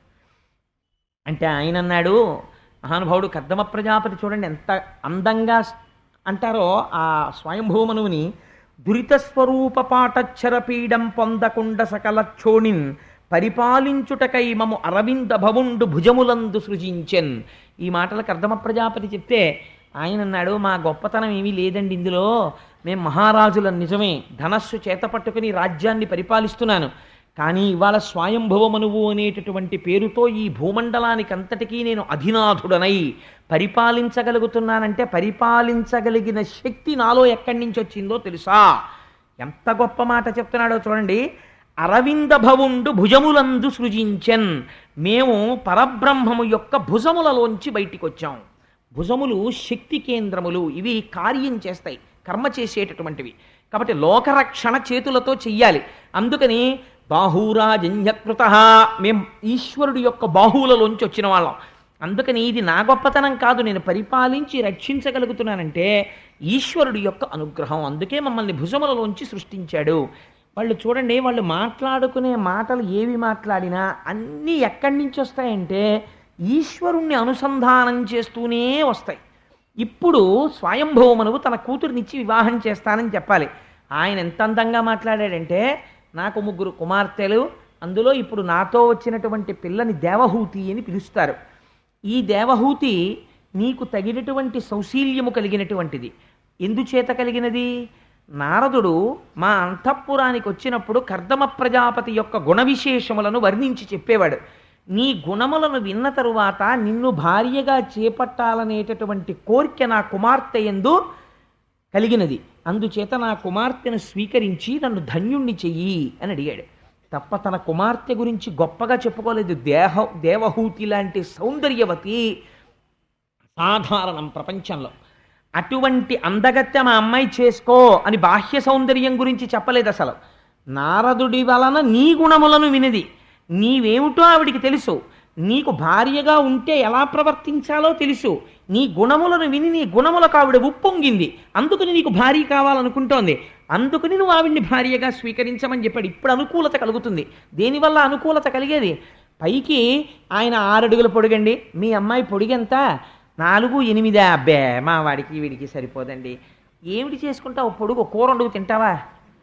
పొడుగు పొట్టి, నలుపు తెలుపు, అన్ని అవయవాలు బాగున్నాయా బాగులేవా, తెల్లగా ఉందా నల్లగా ఉందా, ఇవన్నీ కూడా కాలగర్భంలో ఒకనాడు కలిసిపోయేటటువంటి విశేషాలు. ఇవాళ తెల్లగా ఉన్నటువంటి పిల్ల ఏదో ఒక అనారోగ్యం వస్తే నల్లగా అయిపోవచ్చు. నల్లగా ఉన్న పిల్ల పార్వతీదేవి అంతటి పేరు తెచ్చుకోవచ్చు. రంగులో ఏముంది, శీలంలో ఉంది ఉండేదంతాను. అందుచేత ఎంత అందంగా మాట్లాడారో చూడండి. ఫోటోలు చూసుకోవడం, పొడుగు పొట్టి చూసుకోవడం, హైటు మిల్లీమీటర్లతోటి సెంటీమీటర్లతోటి చూసుకోవడం ఇవి లేదు. ఆ గృహస్థాశ్రమంలో ప్రవేశించేవాడు ఏది చూసి చేసుకున్నాడు అంటే నీ గుణముల యందు అనురక్త అయినది. అంటే కర్దమ ప్రజాపతి ఎంత గొప్ప మాట మాట్లాడారో చూడండి. ఆవిడ తండ్రి గారు చెప్పలేదు ఆయన గురించి, కర్దమ ప్రజాపతి చెప్తున్నాడు. ఆయన అన్నాడు, అనగా నీ చేత అనన్యదత్తముగ ప్రతిష్ఠితంబైన ఈ తీగబోడి కమనీయ రూపరేఖా విలాసంబులమానిత లక్ష్మీ సమానయగుచు ఒకనాటి రాత్రియందుడురాజ చంద్రికా ధవళిత నిజసౌధ తలమునందు మహిత రణన్మణి మంజీర శోభిత చరణియై నిజసఖీ సహితయగుచు కందుక క్రీడ చరింప గగనమందు వర విమానస్థుడగుచు విశ్వావసుండు నాగదనరిన గంధర్వ నాయకుండు తరుణి చూచి విమోహి అయి ధరణిపడియే. నీ కూతురు యొక్క సౌందర్యం ఏమిటో నాకు తెలిసాయా? ఒకనాటి రాత్రి పౌర్ణమి చంద్రుడు ప్రకాశిస్తుండగా నీ కుమార్తె కాళ్ళకి అందెలు పెట్టుకుని అంతఃపురం దగ్గర ఉన్నటువంటి సరోవరంలో, అక్కడ ఉన్నటువంటి ఆ ఉద్యానవనంలో తన చెలికెత్తెలతో కలిసి ఆడుకుంటోంది. ఆడుకుంటూ ఆ పిల్ల అక్కడ నిలబడి తన కాలితో భూమినిలా రాస్తోంది. రాస్తుంటే ఆ పైనుంచి గంధర్వుడు ఒక ఆయన వెళ్ళిపోతున్నాడు. ఆ వెళ్ళిపోతున్నటువంటి గంధర్వుడు విశ్వావసుడు ఆ విమానంలోంచి పిల్లని చూశాడు. చూసి ఎంత బాగుందో అనుకోలేదు, ఈ పిల్ల అందం చూసి పైన విమానం నుంచి స్పృహ తప్పి భూమి మీద పడిపోయాడు. అంత అందగత్తయ్యా నీ కూతురు, నువ్వు ఈ సంఘటన చెప్పలేదు, దాచావు. ఎందుకు దాచావు? బాహ్య సౌందర్యాన్ని చెప్పకూడదు కనుక దాచావు. కానీ నేను చెప్తున్నాను, అంతటి సౌందర్య రాశి. ఈ సౌందర్యం ఎక్కడి నుంచి వచ్చింది? లక్ష్మీదేవి అనుగ్రహం చేత వచ్చింది. ఎందుకని? ఈ మాట ఎందుకు అనాలండి అంటే, కన్యాదానం చేసేటప్పుడు ఆడపిల్లని లక్ష్మిగా చూస్తారు. లక్ష్మిగా చూసి తామర పువ్వులో తీసుకొస్తున్నామని బుట్టలో కూర్చోబెట్టి తీసుకొస్తారు మేనమామలు. మేము ఎప్పుడూ మా మేనకోడలను నా దృష్టితో చూడలేదు, లక్ష్మిగా చూశామని తీసుకొస్తారు. అందుకని బట్టలు పెట్టి పంపిస్తారు ఆ మేనమామలకి. ఆ మేనమామలు తీసుకొచ్చి కూర్చోబెడితే కన్యాదాత వరుడి యందు నారాయణుణ్ణి చూసి తాను తరించిపోతాడు. తరించిపోయి పళ్ళెంలో వరుడి యొక్క కాళ్ళు పెట్టి తన భార్య నీళ్లు పోస్తుంటే తాను కాళ్ళు కడిగినటువంటి రోజున తన జన్మ సాఫల్యం. నారాయణుడి యొక్క కాళ్ళు కడిగి తజ్జలములను తన శిరస్సు మీద ప్రోక్షణం చేసుకునేటటువంటి మహాభాగ్యము ఎవరి వల్ల కలుగుతుంది? ఆడపిల్ల వల్ల కలుగుతుంది, తండ్రికి. అందుచేత నీ కుమార్తె అంతటి సౌందర్య రాశి. నేను ఒక్క మాట చెప్పనా మహానుభావ స్వయంభూమనువు, ఎవరికి లక్ష్మీదేవి యొక్క అనుగ్రహము కలిగిందో వారు మాత్రమే నీ కుమార్తెని చేపట్టగలరు. నేను చేపట్టి నా గుణములను విని నీ కుమార్తె నాకు భార్య కావడం కాదు, నాయందు లక్ష్మీదేవి ప్రసన్నురాలైనది, అందుకే నాకు ఇటువంటి భార్యనిచ్చినది. ఈ మాట ఎవరు అనగలరో తెలుసా అండి? శంకరాచార్యులు వారు అంటారు, కళాభ్యాం చూడాలంకృత శశికళాభ్యాం లిజితపఫలాభ్యాం. భార్యాభర్తలు ఎలా ఉండాలంటే, అబ్బా ఆయన తపస్సుకి ఫలితం ఈవిడ పుణ్యాలు నోముల పంట ఆయనే. ఇద్దరూ ఒకరినొకరు ఎలా ఉద్ధరించుకుంటున్నారండి నిజంగా అనిపించుకోగలగాలి దాంపత్యం అంటే. తప్ప దాంపత్యం అంటే ఆవిడ పొడుగ్గా ఉంది, ఈయన పొట్టిగా ఉన్నాడు, అవన్నీ కాదు దాంపత్యం. ఒకరినొకరు ఎలా తరింప చేసుకుంటున్నారు సంసారంలో, అన్ని గుణములు కలిగినదయా. నీ కుమార్తె నాకు భార్య కావడానికి తగినదని నిర్ణయించిన వాడెవరో తెలుసా? నువ్వు కాదు, నేను కాదు, తండ్రి శ్రీమన్నారాయణుడు నిర్ణయించి మొన్నటి రోజునే చెప్పాడు. అందుకని నేను నీ కుమార్తెని భార్యగా స్వీకరిస్తాను. ఇది ప్రపంచమునందు మొట్టమొదటి పెద్దలు కుదిర్చిన వివాహము అన్నాడు. ప్రపంచంలో మొట్టమొదట జరిగిన పెద్దలు నిర్ణయించిన వివాహం ఏదో తెలుసా అండి? దేవహూతి కర్దమ ప్రజాపతులది. ఎందుచేత? ఎవరు నిర్ణయించారు? పెద్దలు నిర్ణయించినారుగానా అంటాడు. అన్నీ ఉంటుంది, ఈయనే ఆ దొడ్లో ఈ దొడ్లో తిరిగి తీసుకొచ్చాడు ఆ పిల్లని. పెద్దలు నిర్ణయించినారుగానా అంటే ఇలా నిర్ణయించాలి. శ్రీమన్నారాయణుడు నిర్ణయించాడు, నిర్ణయిస్తే వివాహం జరుగుతోంది, ఒడంబడి జరుగుతోంది. అందుచేత అటువంటి పెద్దలు నిర్ణయించిన వివాహము ఆదిరాజు కుమార్తెని నేను చేసుకుంటున్నాను అన్నాడు. ఇదో గమ్మత్తైన మాట. ఆదిరాజు కుమార్తె ఏమిటండి అంటే, ఆదిరాజు అని పేరు ఎవరికంటే స్వయంభవ మనువుకి పేరు. ఎందుకనంటే సమస్త భూమండలాన్ని వరాహమూర్తి పైకెత్తి ఇచ్చిన తరువాత మొదటి రాజు స్వయంభవ మనువు. అందుకని ఆయన ఆదిరాజు అని పిలుస్తారు. స్వయంభవ మనువుకున్న గొప్పతనం ఏమిటో తెలుసా అంటే, అసలు ముందు రాచభోగములను అనుభవించిన వాడు ఆయనే. అన్ని భోగములను అనుభవిస్తున్నా ఆయన ఎప్పుడు ఒకటి అనుకునేవట, ఈ భోగములు గొప్పవా, ఈశ్వర చరణారవింద సేవనము గొప్పదా, ఈ తుచ్చమైనటువంటి లాలస గొప్పదా, భగవత్కథా శ్రవణము గొప్పదా, ఈ భోగస్థానములతోడి సంగము గొప్పదా, భాగవతులతోడి కలయిక గొప్పదా అని నిరంతర ప్రశ్న వేసుకుని అవే గొప్పవి, ఇవి అల్పములు నీచములు అని నిర్ణయించుకునేవాట. అందుకే ఆయన్ని ఆదిరాజు అని పిలిచారు. ఆదిరాజు అని ఇంటి పేరున్న వాళ్ళందరికీ బహుశా ఈ లక్షణం ఉంటుందేమో. వాళ్ళు ఎంతంత పెద్ద పెద్ద ఉద్యోగాలు చేసినా, ఎంతంత చదువులు చదువుకున్నా అంత నిరాడంబరంగా, అంత పెద్ద మనిషి తరహాగా, అంత భక్తిగా ఉంటారులా ఉంది. చిత్రం చూసారా మీరు? ఇన్నాళ్ళు లేదు. ఇవాళ ఆదిరాజు గురించి ఉపన్యాసంలో వచ్చే రోజున నాకు పూలదండ వేసిన వారు ఆదిరాజు ప్రకాశరావు గారు. అలా వెయ్యాలని నిర్ణయించిన వాడు గోపాలకృష్ణుడు. ఏమంటారు దీన్ని? ఇది నేనైతే అనుకుంటాను ఇది ఈశ్వరానుగ్రహము అనుకుంటాను. అందుకని ఆదిరాజు అని బిరుదు ఆయనకి, స్వయంభూమనువుకి. ఇది పెద్దలు నిర్ణయించిన మొట్టమొదటి వివాహం. కాబట్టి ఇప్పుడు ఎందుకు ఆ మాట అనాలండి? అంటే ఈ వివాహం మనందరికీ మార్గదర్శకం. ఇప్పుడు ఇది పండుతుందా పోతుందా? నువ్వెవడివి? కాలేజీలోనూ ఇంకో క్లబ్లోనూ పెద్దలు నిర్ణయించిన పెళ్ళిళ్ళు మంచివా, ప్రేమ పెళ్ళిళ్ళు మంచివా అని డిబేటింగ్ కాంపిటీషన్ పెట్టడానికి వ్యాసుడు ఎప్పుడో చెప్పాడు. ఏది మంచిదో ఆయన నిర్ణయించి చెప్పేశాడు. ఇంకా నీ డిబేటింగ్ ఎందుకు? నీ అల్పజ్ఞానంతో నీకేమైనా చేతనైతే భాగవతం చదువుకోసారి వెళ్ళి చతుర్థ స్కంధం. నీకు చేత కాకపోతే నోరు ముసుగు కూర్చో. పిచ్చ డిబేటింగ్ కాంపిటీషన్ పెట్టకు, పిల్లల్ని పాడు చేసేయకు. కాబట్టి ఇది మొదటి వివాహము. కాబట్టి ఇప్పుడు మీరు ఏం చేయాలి? ఇక్కడి నుంచి గమనించడం మొదలెట్టాలి. ఓహో, ఇది ఫెయిల్ అయిందా, సక్సెస్ అయిందా? సక్సెస్ అవ్వడం అంటే ఏమిటి? ఓ 3 పిల్లలు పుట్టారు, కొడుకులు పుట్టారు, కూతుళ్ళు పుట్టారు, ఇంటికి ఏసీ ఉంది, కారు ఉంది, అన్నీ ఉన్నాయి, కాబట్టి ఇద్దరు చాలా సంతోషంగా ఉన్నారు. ఇట్స్ ఎ సక్సెస్ అని మిమ్మల్ని తీర్మానం చేయమని కాదు. నేను ముందే చెప్పాను, గృహస్థాశ్రమంలో ఎందుకు ప్రవేశించారు? ఇద్దరు ఒకరిని ఒకరు తరింప చేసుకోవడానికి ప్రవేశించారు. అలా తరింప చేసుకోగలిగారా? ఇది మీరు నిర్ణయం చెయ్యాలి. ఇందులో శ్రీమన్నారాయణుడు మీరు తరించగలరు అనడానికే నీకు తగిన అనుకూలమైన భార్య పెద్దల చేత నిర్ణయింపబడుతోంది. కాబట్టి మీ వివాహము ఖచ్చితంగా తరింపచేస్తుంది. ఎలా? ఆయన ఒక వరం ఇచ్చాడు. ఏమిటి ఆ వరము? నేనే నీ కడుపున కొడుకుగా పుడతాను అని చెప్పాడు. ఇది న్యాయం అండి, ఇది యథార్థం. ఎందుచేత? తండ్రి మళ్ళీ తానే కొడుకుగా వస్తున్నాడు, మళ్ళీ ఆ కొడుకు ఏం చేస్తున్నాడు? మళ్ళీ తానే కొడుకుగా వస్తున్నాడు. ఏమవుతుంది? ఆ తేజస్సు నడుస్తోంది, అలాగా వంశపారంపర్యంగా నడుస్తోంది. అందుకని ఎవరు రావాలి? ఎవరు మొట్టమొదటి వాడో వాడు రావాలి. ఇప్పుడు మళ్ళీ అందుకు తాతగారి పోలుకో తండ్రి గారి పోలుకో రావాలి. అందుకని ఆ నారాయణుడుకు కర్దముడికి అభేదం, ఇద్దరు ఒకటే, తండ్రి కొడుకు ఒకటైపోయినప్పుడు అందుకని మళ్ళీ నారాయణుడే పుట్టాలి కడుపున. అందుకుని నేనే నీ భార్య కడుపున 10 నెలలు పడుకుని బయటికి వస్తానయ్యా అన్నాడు. ఎంత విజయం చూడండి ఇది నిజంగా కర్దమ ప్రజాపతికి. ఇది గృహస్థాశ్రమం యొక్క విజయము అని చెప్తే సంతోషపడిపోయారు.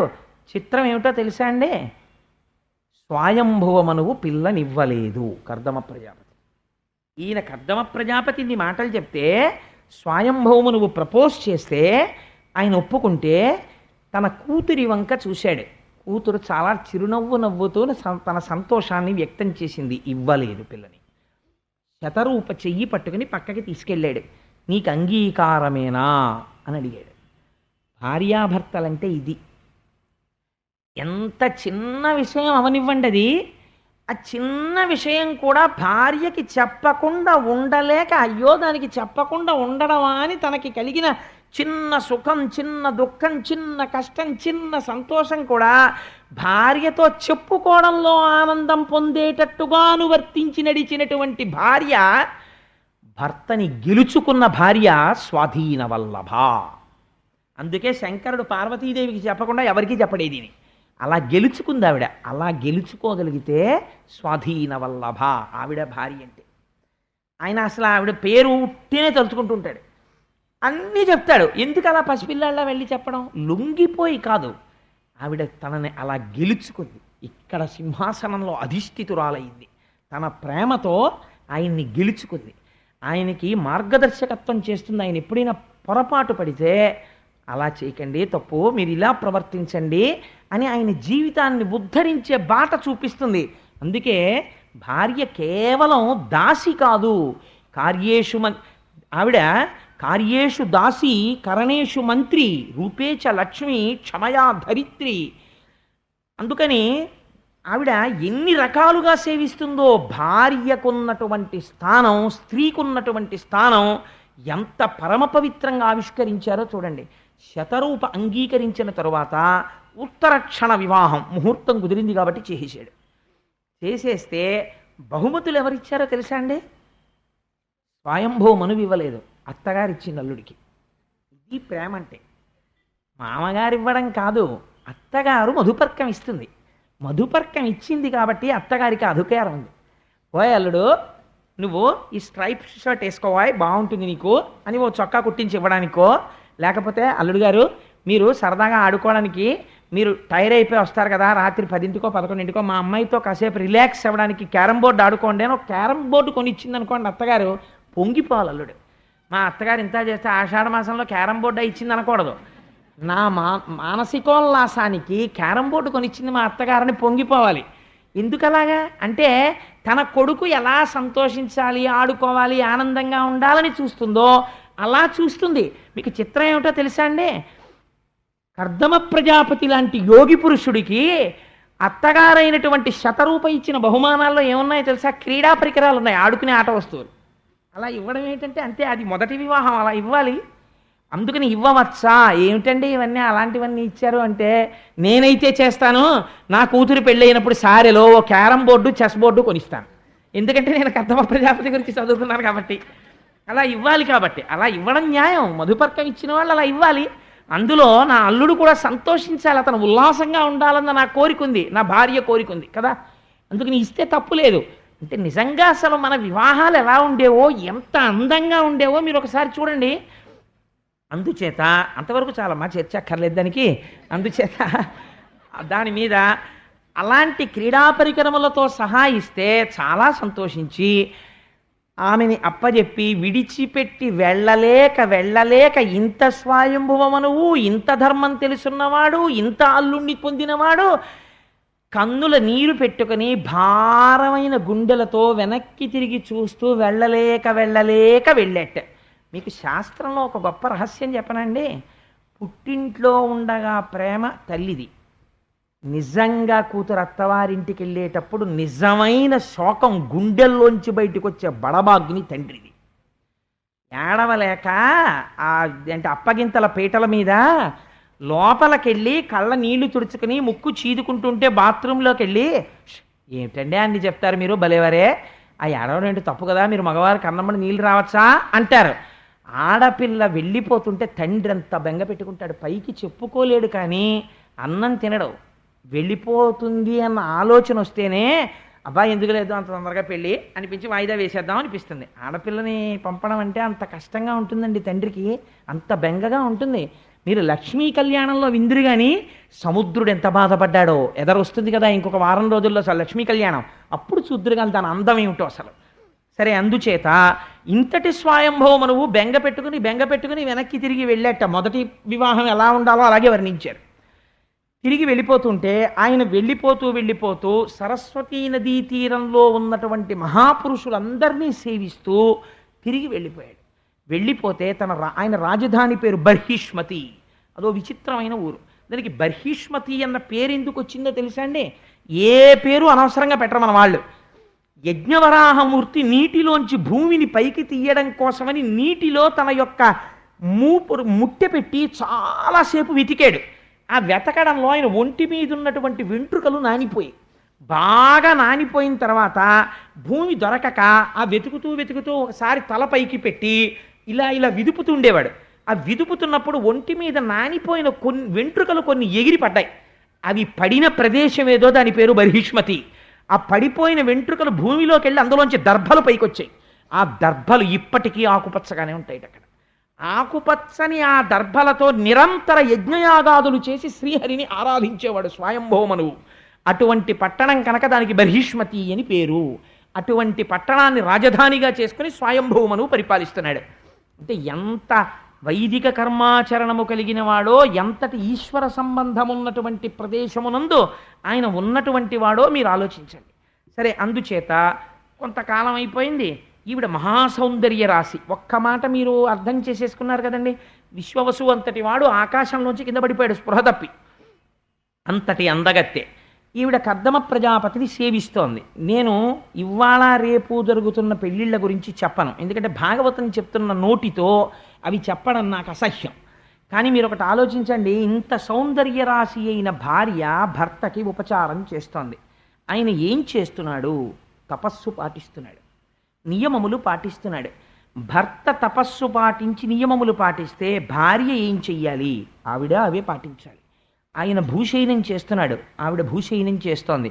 ఆయన తపస్సు చేసుకుంటున్నాడు, ఆవిడ ఆయనకి కావలసినటువంటి ఫలాలు, ఆ సమయానికి కావలసిన పువ్వులు, ఆ సమయానికి కావలసిన తేనె అందిస్తోంది. ఆయనకి బాహ్యస్మృతి లేదు, తపస్సు చేసుకుంటూ పొంగిపోతున్నాడు. ఈవిడ ఇటువంటి భర్త దొరికాడని పొంగిపోయి ఆయన అనువర్తిస్తోంది. ఒక రాచసౌధంలో పెరిగి దాసదాసీజనము చేత సేవలందుకున్నటువంటి స్త్రీ తన భర్తకి సేవ చేయడానికి నిర్మానుష్యమైన ఒక ఆశ్రమములో భర్తకి సేవ చేయడంలో అలిసిపోయి, ఒక అంగరాగం లేదు, ఒక పన్నీటి స్నానం లేదు, కేశపాశమునకు సుగంధ తైలం లేదు, ఏవీ లేవు. ఆ తలస్నానాలు చేసి చేసి చేసి చేసి నల్లటి జుట్టు ఎర్రగా అయిపోయింది. అదంతా జటలు కట్టేసి ఆ జుట్టు జటలు కింద వేలాడుతోంది. ఆవిడ శుష్కించిపోయి శల్యం అయిపోయింది, అంత సన్నపడిపోయింది. ఒకనాడు దేవహూతి చూడడానికి ఎంత అందంగా ఉండేదో ఇప్పుడంతా శుష్కించిపోయింది. వ్యాసుల వారు ఎంత గొప్ప ఉపమానం వేశారో తెలుసా అండి? పార్వతీదేవి పరమశివుని సేవించినట్లు అన్నారు. ఆవిడ అపర్ణ అయితే అప్పుడు పరమశివుడు సంతోషించాడు. ఈవిడ అంతగా సృష్టించిపోయాక ఒకరోజు తపస్సులోంచి లేచి నడుస్తూ ఎందుకో ఇలా చూశాడు దేవహూతి వంక. ఆవిడ శరీరాన్ని చూసి ఆశ్చర్యపోయాడు. నేను ఒకనాడు ఈవిడ సౌందర్యాన్ని వర్ణన చేశాను. నా కోసం తప్పించడంలో, నా కోసం పరిశ్రమించడంలో, నా కోసం ఇన్ని ఏర్పాట్లు చేయడంలో ఈవిడ ఇవాళ ఇలా అయిపోయింది అని, దేవహూతి నీ సేవలకి నేను సంతోషించాను కాబట్టి ముందేది ధర్మము. ఇద్దరూ కలిసి ఈశ్వరార్చన నిపుణులయ్యారు. నీకు నా వలన తీరవలసిన కోరికేమి అని అడిగాడు. అంటే ఆవిడంది, ఒక సౌశీల్యవతురాలైనటువంటి స్త్రీ భర్త వలన ఏ సుఖాన్ని కోరుతుంది? సంతానవతి అయి తాను తల్లి కావాలని కోరుకుంటుంది. ఈశ్వర, మీరు నాకు పతిదేవులు, మీరు నన్ను కరుణించి నేను తల్లినయ్యేటటువంటి అదృష్టాన్ని నాకు కటాక్షించండి అని. అంటే వాళ్ళు ఎంత ధర్మబద్ధమైన కామమును అనుభవించారో చూడండి, తల్లి అగుట కొరకు. ఆయన అన్నాడు తప్పకుండా అని. ఆయన ఒక అందమైన మాట చెప్పాడు. నీకు నేను చూడడానికి ఇలా ఒక ఆశ్రమంలో జటలు కట్టుకుని ఉరప్పంజరం పైకొచ్చేసి ఒక నారపంచ కట్టుకుని ఎప్పుడు దండకమండలాలు పట్టుకుని చాలా వెర్రివాళ్ళ, తపస్సు చేసుకుంటున్న వాళ్ళ, ఏ భోగభాగ్యాలు లేని వాళ్ళ, అట్టే మాట్లాడితే ఎప్పుడు భూషయనం చేస్తూ నేల మీద పడుకునే వాళ్ళ నేను కనపడుతున్నాను కదా. నాకున్న భోగాలు ఎటువంటివో తెలుసా దేవహూతి? ఈ భూమి యందు సార్వభౌములమని ఈ సమస్త భూమండలాన్ని ఏలగలమన్న చక్రవర్తులకు లేని భోగములు నాకున్నాయి. ఎక్కడివో తెలుసా అని చెప్తున్నాడు చూడండి. మానిత ధర్మ మార్గ మహిమస్ఫుట భూరి తపస్సమాధి విద్యాని భృతాత్మయోగ సముపార్జిత విష్ణు కటాక్షలబ్ధ శోభానగా దివ్యభోగ బహుభద్ర వితానము అస్మదీయ సేవానరతిన్ లభించు అనివారణ నిత్తును దివ్య దృష్టియున్. నేను నిరంతరము శ్రీమన్నారాయణుణ్ణి సేవించాను, అపారమైన భక్తితో యోగాన్ని అవలంబించాను, గొప్ప తపస్సు చేశాను. దాని చేత నాకు ఈశ్వరానుగ్రహంగా యోగశక్తి చేత కల్పింపబడవలసినటువంటి భోగోపకరణములున్నాయి. అవి సామాన్యులకు దొరికేటటువంటివి కావు. వాటిని నేను నా తపశ్శక్తితో సృజిస్తున్నాను. అవి ఇతరులకు కనపడవు కూడా. అటువంటి వాటిని చూడడానికి వీలైన దివ్య దృష్టిని నీకు ఇస్తున్నాను, చూడా భోగోపకరణములనని దివ్య దృష్టిని ఇచ్చాడు. ఇస్తే ఆవిడ తెల్లపోయింది. ఒక పెద్ద భవనం ఒకటి వచ్చింది. ఆ భవనములో గొప్ప గొప్ప శయ్యామందిరములు. ఆ శయ్యామందిరమునకు ఏనుగుల యొక్క దంతములతో చేయబడినటువంటి కోళ్ళు, వాటి మీద మంచి మంచి ఆస్తరణములు, వాటి మీద పరచబడినటువంటి వస్త్రములు, కట్టుకోవడానికి వీలుగా వ్రేలాడుతున్నటువంటి పట్టు చీనాంబరములు, బంగారము వెండితో చేయబడిన స్తంభములు, వజ్ర వైఢూర్య మరకత మాణిక్యములు వాటికి తాపడం చేయబడ్డాయి. లోపల శయనాగారములు, మళ్ళీ బయటికి వచ్చేటప్పటికి ప్రాంగణములు. అంటే మనం ఇప్పుడు డ్రాయింగ్ రూము, హాల్ అంటామే, అటువంటి ప్రాంగణములు. అందులో అతిథులు వస్తే కూర్చోవడానికి కావలసినటువంటి దివ్యమైనటువంటి తల్పములు, తినడానికి కావలసినటువంటి మధురమైనటువంటి ఆహారములు, తాగడానికి కావలసినటువంటి పానములు, ఒక గొప్ప విమానము, అందులో మళ్ళీ ఒక శయ్య, అందులో కూర్చోవడానికి ఆసనములు, ఇవన్నీ కనపడ్డాయి. ఆవిడ తెల్లబోయింది. ఎక్కడ చూసినా పుష్పహారములు, వాటి మీద వాలి గండు తుమ్మెదలు చేస్తున్నటువంటి రొద, ఆ వాటిలోంచి పడుతున్నటువంటి తేనెబొట్లు, వాటి మించి వస్తున్న సువాసన అలా నిలబడిపోయిందంటే. ఈ స్థితిలో ఉన్న దేవహూతికి ఉత్తర క్షణంలో ఇవన్నీ కనపడ్డాయి.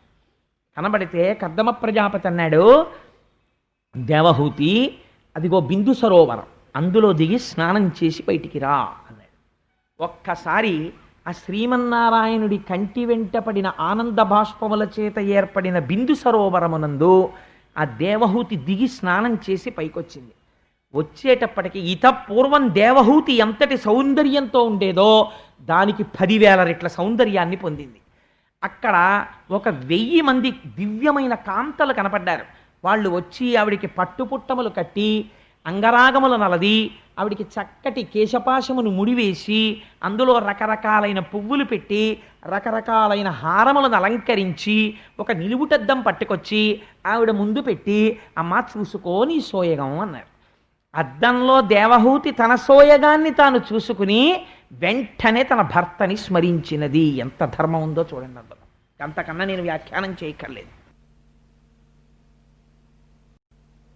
భర్తని స్మరించినది. ఉత్తర క్షణం కర్దమ ప్రజాపతి ప్రత్యక్షమయ్యాడు. ప్రత్యక్షమై మనం ఎవరు అనుభవించని భోగములను అనుభవిద్దాం దా అన్నాడు అని విమానం ఎక్కించాడు. ఆ విమానం ఎటువంటి విమానమో తెలుసా అండి? ఏదో ఏసీతోటి వాటితోటి భూమి మీద ఉండే ఇల్లు కాదు. అది సమస్త లోకముల మీద ఎవరికీ కనపడకుండా తిరగగలిగినటువంటి విమానం. అటువంటి విమానంలో వాళ్ళు తిరుగుతున్నారు. తిరుగుతూ ఆ భోగములను అనుభవిస్తూ ఆ మధుర పదార్థములను సేవిస్తూ ఇద్దరూ ఆనందంగా క్రీడిస్తూ ఆ విమానము మేరుపర్వత శిఖరముల మీద దిగింది. దిగితే దాని చర్యలలోకి వెళ్ళారు. అక్కడ గంధర్వులు, యక్షులు, కిన్నెరులు, కింపురుషులు, దేవతలు ఆ మేరుపర్వతాన్ని చుట్టి వస్తుంటాయి. గ్రహాలన్నీ ఎప్పుడు మన సత్యనారాయణ వ్రతంలో సుబ్రహ్మణ్య శర్మ గారు ఆవాహన చేశారు కదా, రాహుకేతువులు తప్ప మిగిలిన వాళ్ళందరూ ప్రదక్షిణ పురస్సరంగా వస్తుంటారు. ఆ మేరుపర్వత చర్యలలో దేవహూతితో కలిసి కొన్ని సంవత్సరములు అలా భోగములను అనుభవిస్తూనే ఉన్నాడు. ఆ విమానములలో తిరుగుతూనే ఉన్నాడు. సంసారము కూడా అంతే, భోగములను అనుభవిస్తూనే ఉన్నాడు. అలా అనుభవిస్తూ ఉండగానే వాళ్ళకి 90 ఆడపిల్లలు పుట్టారు. 90 ఆడపిల్లలు పుట్టిన తర్వాత 9వ పిల్ల పుట్టిన తర్వాత కర్దమ ప్రజాపతి అన్నాడు, మనం ఎన్నాళ్ళ నుంచి భోగం అనుభవిస్తున్నామో నీకు గుర్తుందా దేవహూతి అన్నాడు. అంటే ఆవిడంది, అయ్యో క్షణంలా గడిచిపోయిందండి సమయం. 90 ఆడపిల్లలు పుట్టేశారు, పెద్ద పిల్ల పెళ్ళిడికి వచ్చేస్తోంది, జ్ఞాపకమే లేదు చూసారా, కాలము క్షణంలా గడిచిపోయింది. సంసార భోగమునందున్నవాడికి అలాగే గడిచిపోతుంటుంది. కాలము నడిచి వెళ్ళిపోతూ ఉంటుంది. వృద్ధాప్యం వచ్చేస్తుంది, కొడుకు ఉద్యోగం రావాలి, మనవణ్ణి చూడాలి, కోరికలు కోరుతూనే ఉంటాడు. కాలం నడిచిపోతుంది, శరీరం జర్జరీభూతం అయిపోతుంది. కర్దమ ప్రజాపతికి మనకి తేడా ఎక్కడా? ఇన్ని భోగములను అనుభవిస్తూ ఇవి భోగములు కాదని మనసులో నిరంతరము తలుచుకుంటున్నాడు. వైరాగ్యము బాగా ఏర్పడుతోంది. అస్తమానం భార్య దగ్గరికి వెళ్ళి ఏమిటి భోగాలని ఆయన ఏం అనలేదు, అలా అనక్కర్లేదు కూడా. ఇక్కడ ఉండాలంతే వైరాగ్యం. అది పండిన నాడు భార్యకు చెప్పి వెళ్ళిపోవాలంతే, అప్పటి వరకు చెప్పక్కర్లేదు కూడా. అందుకని ఆయన అన్నాడు, చాలదా అనుభవించిన భోగాలు, ఇవే మార్చి మార్చి మార్చి మార్చి అనుభవిస్తామంతే. ఇలా అనుభవిస్తూ పోతే ఒకనాడు కాలమునందు ఈ శరీరం పడిపోతుంది, అప్పుడు మనం ఉద్ధరించబడం. అందుకని దేవహూతి, నేను సన్యాసం తీసుకుని వెళ్ళిపోతున్నాను అన్నాడు. నీ తండ్రికి నేను వివాహ సమయంలో మాట ఇచ్చాను, సంతానము కలిగే వరకే దేవహూతితో ఉంటానని. 90 ఆడపిల్లలు పుట్టారు. అందుకని నేను వెళ్ళిపోతున్నాను సన్యాసానికి. ఎందుకని అంటే లోపల వైరాగ్యం బలపడినది. ఎందుచేత? నిరంతరము భోగం ఇది కాదని పరిశీలన చేయుట చేత. అందుకని సన్యాసానికి వెళ్ళగలిగాడు. ఇప్పుడు చూడండి గృహస్థాశ్రమాన్ని ఎలా వాడుకోవాలో వాడాడు కర్దమ ప్రజాపతి. ఇదే నేను ముందు చెప్పిన ఉపోద్ఘాతం. ఈ మాట అంటే ఆవిడంది నిజంగా ఎంత గొప్ప మాట అండి. ఆవిడంది, అపరతి పుట్టెయి ఇహ సుఖానుభవంబులయందు మున్నునే చపలత కామభోగరతి సంగము కోరి మహాత్మా నిన్ను అచ్చపు తలపొప్పగా తెలియజాలకయున్ వరించుటన్ భవత్కృప ఫలించే ముక్తి నిన్ను కేవల భక్తి భజింపకల్కతే. అరే ఏం ఆశ్చర్యమయ్యా! ఇద్దరం కలిసే భోగం అనుభవించాం, ఇద్దరం కలిసే సుఖాలు అనుభవించాం, ఇద్దరం కలిసే విమానంలో తిరిగాం, ఇద్దరం కలిసే పిల్లల్ని కన్నాం. నువ్వు పైకి చెప్పలేదు, భోగం అనుభవిస్తున్నప్పుడల్లా ఇది భోగము కాదని లోపల పరిశీలన చేశావు. ఇంత వైరాగ్యానికి వచ్చేసావు. వచ్చేసి నేను సన్యాసం తీసుకుంటానని వెళ్ళిపోతున్నావు. నీ వంటి మహాత్ముడితోనే నేను ఇంతకాలం ఉన్నాను. నాకు అసలు ఈ ఆలోచనే రాలేదు. అందుచేత అసత్పురుషుడితోటి ఉన్నంత మాత్రము చేత భోగమునందు ఉండిపోవడం సహజం. సత్పురుషుడితో కలిసి నేను సంసారము చేస్తూ కూడా నీకున్న ఆలోచన నాకు రాకుండానే నా జీవితం వెళ్ళిపోతోంది. నువ్వేమో పండిపోతున్నావు. పండిపోయి ఇవి భోగములు కాదు తుచ్చములు అని స్థిర నిర్ణయానికి వచ్చేసి గొప్ప వైరాగ్య సంపత్తితో వెళ్ళిపోతున్నావు. నిన్ను ఆపను. ఎందుకని? నువ్వు పండిపోవడమే కావలసింది. పండాలి గృహస్థాశ్రమంలోకి వచ్చినందుకు. కానీ ఒక్క కోరిక, నాకు 90 ఆడపిల్లల్ని ఇచ్చావు, ఇప్పుడు వీళ్ళకి యోగ్యమైన వరుల్ని తేవాలి. నేనా ఆడదాన్ని, నాకా ఏమీ తెలియవు. ఇన్నాళ్ళు నీ వెనక నీ నీడలో నా భర్త ఇంత గొప్పవాడని తిరిగేశాను. ఇప్పుడు నువ్వు ఉన్న పళంగా సన్యసించి వెళ్ళిపోతే ఈ ఆడపిల్లలకి నేను ఎలా సంబంధాలు చూడను? అందుచేత ఇంటికి రక్షణగా నాకొక్క కొడుకుని కటాక్షించి వెళ్ళిపో. ఆ కొడుకు మళ్ళీ నన్ను సంసార లంపటమునందు తిప్పేవాడు కాకూడదు. నువ్వు వెళ్ళిపో సన్యాసానికి, కానీ ఆ కొడుకు నన్ను ధరించేవాడు కావాలి, నన్ను కూడా జ్ఞానము వైపుకి తిప్పేవాడు కావాలి. అటువంటి వాడు కూతుళ్ళని గట్టెక్కించగలిగిన వాడు ఒక కొడుకునిచ్చి వెళ్ళిపోవయా. ఆయన అన్నాడు, షహబాష్, గొప్ప కోరిక కోరావు, అందుకని నీకు ఒక కుమారుణ్ణి ఇవ్వడానికి నేను అంగీకరిస్తున్నాను అని కర్దమ ప్రజాపతి యొక్క తేజస్సు యందు శ్రీమన్నారాయణుడు ప్రవేశించాడు. దేవహూతి యొక్క గర్భములోకి ప్రవేశించి ఆయన కుమారుడై కపిల భగవానుడనేటటువంటి పేరుతో బయటికి వచ్చాడు. కపిల మహర్షి జన్మిస్తే భగవానుడు కపిల రూపంలో దేవహూతి కడుపున పుడితే ఆశ్చర్యం ఏమిటో తెలుసా అండి? సంతోషం ప్రకటించడానికి చతుర్ముఖ బ్రహ్మగారు వచ్చారు. ఎవరితో? మరీచి మొదలైన మహర్షులతో. నువ్వురా నాయనా కొడుకు అంటే కర్దమ ప్రజాపతి, నిన్ను నేను సృష్టించి ఒక మాట చెప్పాను, ప్రజోత్పత్తి చెయ్యి అని చెప్పాను. నువ్వు కేవలము ప్రజోత్పత్తి చేస్తూ ఉండిపోలేదు, గృహస్థాశ్రమములోనికి వెళ్ళి ప్రజోత్పత్తి చేసి ధర్మబద్ధమైన భోగమును భవించి భోగమును విచారణ చేసి వైరాగ్యమును పొంది వైరాగ్యము వలన సన్యసించుటకు సిద్ధపడి భార్య కోరిక తీర్చడానికి కొడుకుని జనింపచేసి ఈశ్వరుణ్ణి కొడుగ్గా పొందావు. అదిగో స్వామి యొక్క పాదములలో చూశావా? హలరేఖ కనపడుతోంది, నాగలి అంకుశం కనపడుతోంది, పద్మం కనపడుతోంది. శ్రీమన్నారాయణుడే నీ కొడుకుగా జన్మించాడు. నీలాంటి కొడుకుని కని నేను తరించిపోయానయ్యా అన్నాడు. ఇది గృహస్థాశ్రమంలో ప్రవర్తించవలసిన విధానం. అందుకని కర్దమా, నేను పరమానందాన్ని పొందుతున్నాను. కపిలుణ్ణి సేవించి నీ భార్య దేవహూతి మోక్షాన్ని పొందుతుంది. నువ్వు సన్యాసాశ్రమంలోకి వెళ్ళి నువ్వు పొందుతావు. ఈశ్వరుడే ఇంట్లో పుడితే బయటికి వెళ్ళిపోవడం ఎందుకండి సన్యాసాశ్రమానికి? అంటే ఇంకా తన ఇల్లు అన్న భావనతో ఉండడానికి వీల్లేదు. నేను నాది అన్నదేదీ లేదు. న్యాసం అంటే నిక్షేపించుట, సన్యాసము, సత్ ఎందు నిక్షేపించేశాడు. ఈశ్వరుడు తప్ప నేనన్నవాడు నా అన్నవాడు నాకు లేడు. కాబట్టి ఏమిటి? ఆకలేసింది, అన్నము ఎక్కడిది? తనకని ఉండదు, భిక్ష. ఆయన తిన్నారనుకోండి, ఆయన అన్నమే తింటారు. మన ఇంటికి భిక్షకు వచ్చిన స్వామి, మనము అన్నమే తింటాం. కానీ ఆయన అంటారు, నేను భిక్షకు వచ్చానండి. అంటే నాకు ఆకలేసింది, ఒక ఇంటి ముందు నిలబడి భవతి భిక్షాందేహి, మేము పెడతాను రండి భిక్ష అన్నారు. ఇది భిక్షాన్నముగా తింటున్నాను. అందుకే రుచి చెప్పరు. దోసకాయ పప్పు చాలా బాగుందమ్మా అని ఏం అనరు. ఇది ఈ ఆకలి తీరడానికి, దగ్గు తగ్గడానికి మందేసుకున్నట్టుగా తింటారు. మీకు నేను ఒక ఆశ్చర్యకరమైన సంఘటన చెప్పనండి. చంద్రశేఖర పరమాచార్య స్వామి వారు కంచి పీఠాధిపతులుగా చేరినటువంటి కొత్తలో ఆశ్రమంలో వంటవాడు తోటకూర పప్పు చేసి వడ్డించాడు. వడ్డిస్తే పరమాచార్య స్వామి వారి నోటి వెంట పుసుక్కునో మాట వచ్చింది, పప్పు చాలా బాగుంది అన్నారు. మరునాడు మళ్ళీ తోటకూర పప్పు వేశాడు, తిన్నారు. 3వ రోజు తోటకూర పప్పు వేశాడు, తిన్నారు. 4వ రోజు తోటకూర పప్పు వేశాడు, తిన్నారు. 5వ రోజు ఆయనకి భిక్ష తీసుకొస్తుంటే అన్నారు, ఇవాళ భిక్ష అక్కర్లేదన్నారు. అంటే భిక్ష అక్కర్లేదన్నారు, ఏమన్నా కడుపులో కొంచెం ఇబ్బందిగా ఉందేమో అని ఊరుకున్నారు. వారం రోజులు అయిపోయింది, 10 రోజులు అయిపోయింది, భిక్ష తీసుకోరు. రోజు భిక్ష తీసుకోవలసిన సమయంలో గోశాలలోకి వెళ్ళి ఆవు పంచకంలోంచి పేడ పిసర కొద్దిగా తీసి నలిపి ఆ ఉండ నోట్లో వేసుకుని లోపలికి వెళ్ళిపోయేవారు. ఆఖరికి ఎవరు పడితే వాళ్ళు పీఠాధిపతులను ఏది పడితే అది అడగడం కుదరదు. ఆస్థాన పౌరాణికుల్ని పిలిపించారు. ఎందుకు స్వీకరించట్లేదు? భిక్ష అడగమన్నారు. వారు అడిగితే చంద్రశేఖర పరమాచార్య స్వామి చెప్పారు, నేను రేపొద్దున్న ఎక్కడికైనా వెడితే కంచికామకోటి పీఠాధిపతులు, శంకర భగవత్పాదుల శిష్యులు శ్రీ శ్రీ శ్రీ చంద్రశేఖర పరమాచార్య స్వామి వారు విజయం చేస్తున్నారని చెప్తారు. నేను కట్టుకున్నది కాషాయం, సన్యసించాను.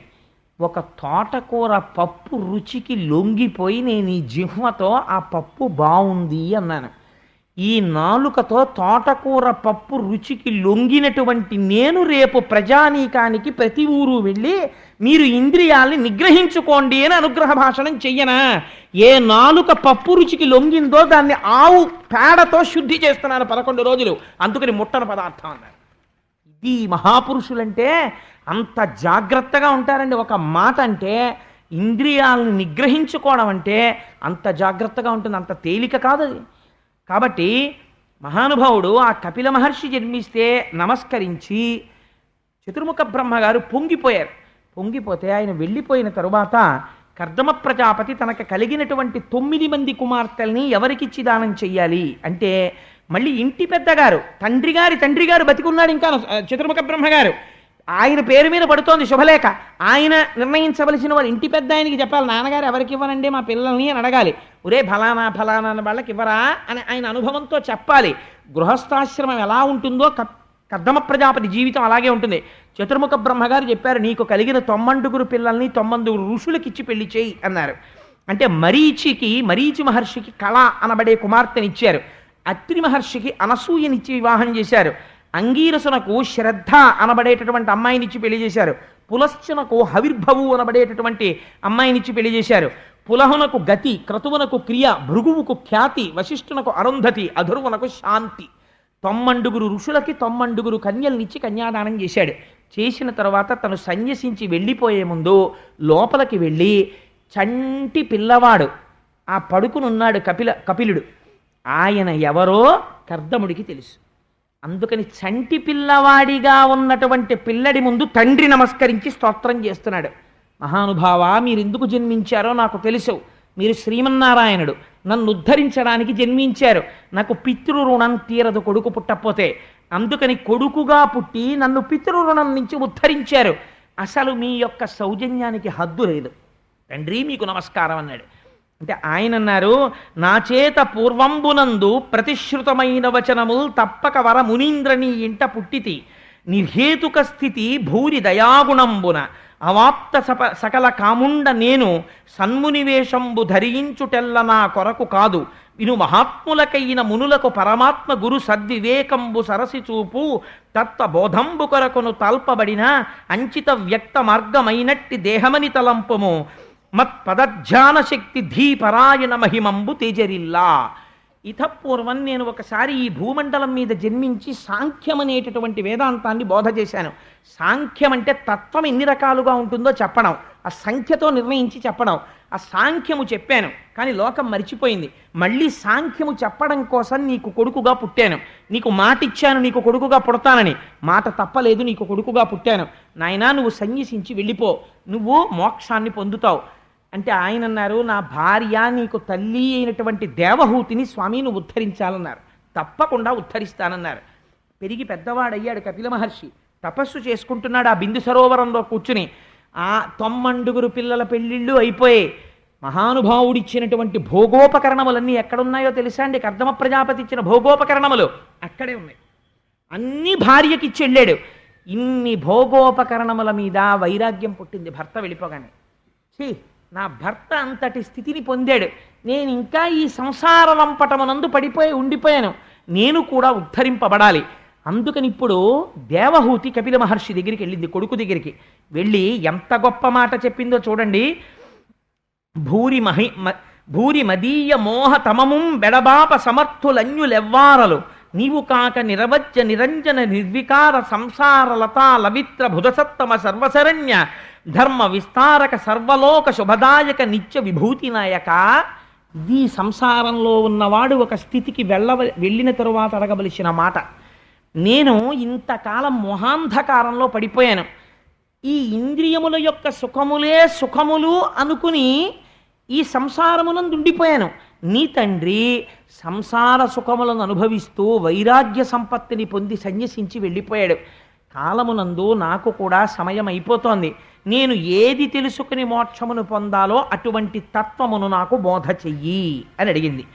అడిగితే మహానుభావుడు కపిలుడు చెప్పడం మొదలుపెట్టాడు. దీన్నే కపిల గీత అంటారు. ఈ కపిల గీత వింటే ఏమవుతుంది అంటే, కపిల గీత విన్నటువంటి వాళ్ళకి ఇంతకాలము నుంచి ఏది చూసి సత్యమని భ్రమించారో ఆ సత్యము సత్యము కాదన్నటువంటి వైరాగ్య భావన ఏర్పడడానికి కావలసిన ప్రాతిపదిక దొరుకుతుంది. కపిలుడు దేవహూతికి చెప్పాడు, దేవహూతి విని మోక్షం పొందేసింది అని పూర్తి చేసేసాడు అనుకోండి వ్యాసుడు. మీరు నేను అభ్యంతర పెడతామండి? ఏమీ అభ్యంతర పెట్టాం. భగవద్గీత కృష్ణ భగవానుడు చెప్తే ఒక్క అర్జునుడికి వినపడింది, అలాగే దేవహూతికి వినపడిందండి అన్నాడు అనుకోండి. మీరు నేను ఈ ఆఖ్యానం విని ఏమిటి ఉద్ధరింపబడతాన్నటువంటి వాళ్ళు ఎవరైనా మహాపురుషులు ఉన్నారేమో నాకు తెలియదు, కానీ మనలో ఎవరైనా కర్దమ ప్రజాపతి స్థాయిలో ఉన్న వాళ్ళం ఉన్నామా? పెద్దలు నిర్ణయించిన వివాహానికి వారసులుగా వస్తూ కర్దమ ప్రజాపతి స్థాయిలో ఉన్నామా? లేం. ఏమో మీ సంగతి నాకు తెలియదు, మీరు మహాత్ములు, మీరు కర్దమ ప్రజాపతులేమో. నేను మాత్రం దేవహూతి స్థాయిలో ఉన్నాను. కాబట్టి ఇప్పుడు అసలు వినవలసినది ఏది ఇందులో? కపిల గీత వినాలి. ఇప్పుడు కపిలుడు చెప్తున్న మాటలు వినాలి. కపిలుడు చెప్తున్న మాటలు వింటే దేవహూతికి ఏదైందో అది మనకు అవుతుంది కదా. ఆ తర్వాత దేవహూతి ఏం చేసింది, దేవహూతికి ఏం జరిగింది, కాబట్టి మీకు అదే జరుగుతుంది. అంతే కదండి తీర్పు. కాబట్టి ఇప్పుడు కపిలుడు ఏ ప్రసంగం చేస్తున్నాడో ఆ ప్రసంగం చాలా విలువ కలిగినటువంటి ప్రసంగము. ఇప్పుడు అమ్మకి ఆయన ఏం చెప్తున్నాడు? ఆయన అన్నాడు, అమ్మా, ప్రతి జీవికి కూడా ప్రపంచములో అనేక రకమైన జీవరాశులు ఉన్నాయి. అందులో ప్రధానముగా మనుష్యుడనబడేటటువంటి వాడి జన్మ చాలా ఉత్కృష్టమైనటువంటి జన్మ. ఎందుచేత అంత గొప్ప జన్మ అంటే, తరలాక్షి వినుమ చేతన దేహముల కంటే చేతన దేహముల్ శ్రేష్టము, అందు ప్రాణవంతంబులై స్పర్శజ్ఞానంబు కలుగు చైతన్య వృక్షముల కంటే ఘన రసజ్ఞాత సంకలిత చేతనులుత్తములు, రసజ్ఞానంబు కలుగు వాని కంటే గంధజ్ఞానంబు కలిత భృంగములు కడు శ్రేష్టములు, వానికంటే శబ్ద వేదులగుదురు శ్రేష్ఠులు, వెలయు శబ్ద విధుల కంటేను మరి రూపవేదులైన వాయసాదులు శ్రేష్టములు, వానికంటే వరుస బహుపాదలుత్తములు, వారికంటే తలప చతుష్పదులు అధికులు, దలకొని మరి వారికంటే పాదద్వయముంకల మనుజులు అఘతములి ములవారలయందు వర్ణములు నాల్గరయన్. ఆయన ఎంత గొప్ప మాట చెప్పాడో తెలుసా అండి? ఈ సృష్టిలో దేని బట్టి ఏది గొప్పదో చెప్తానమ్మా, నువ్వు కొంచెం జాగ్రత్తగా విను. ఏమిటి? ఈ దేహములు పొందినటువంటి వాళ్ళల్లో ప్రాణములు కలిగినటువంటివి మొదట శ్రేష్టములు. ఏవి ప్రాణములు కలిగినవి? చెట్లకి ప్రాణం ఉంది.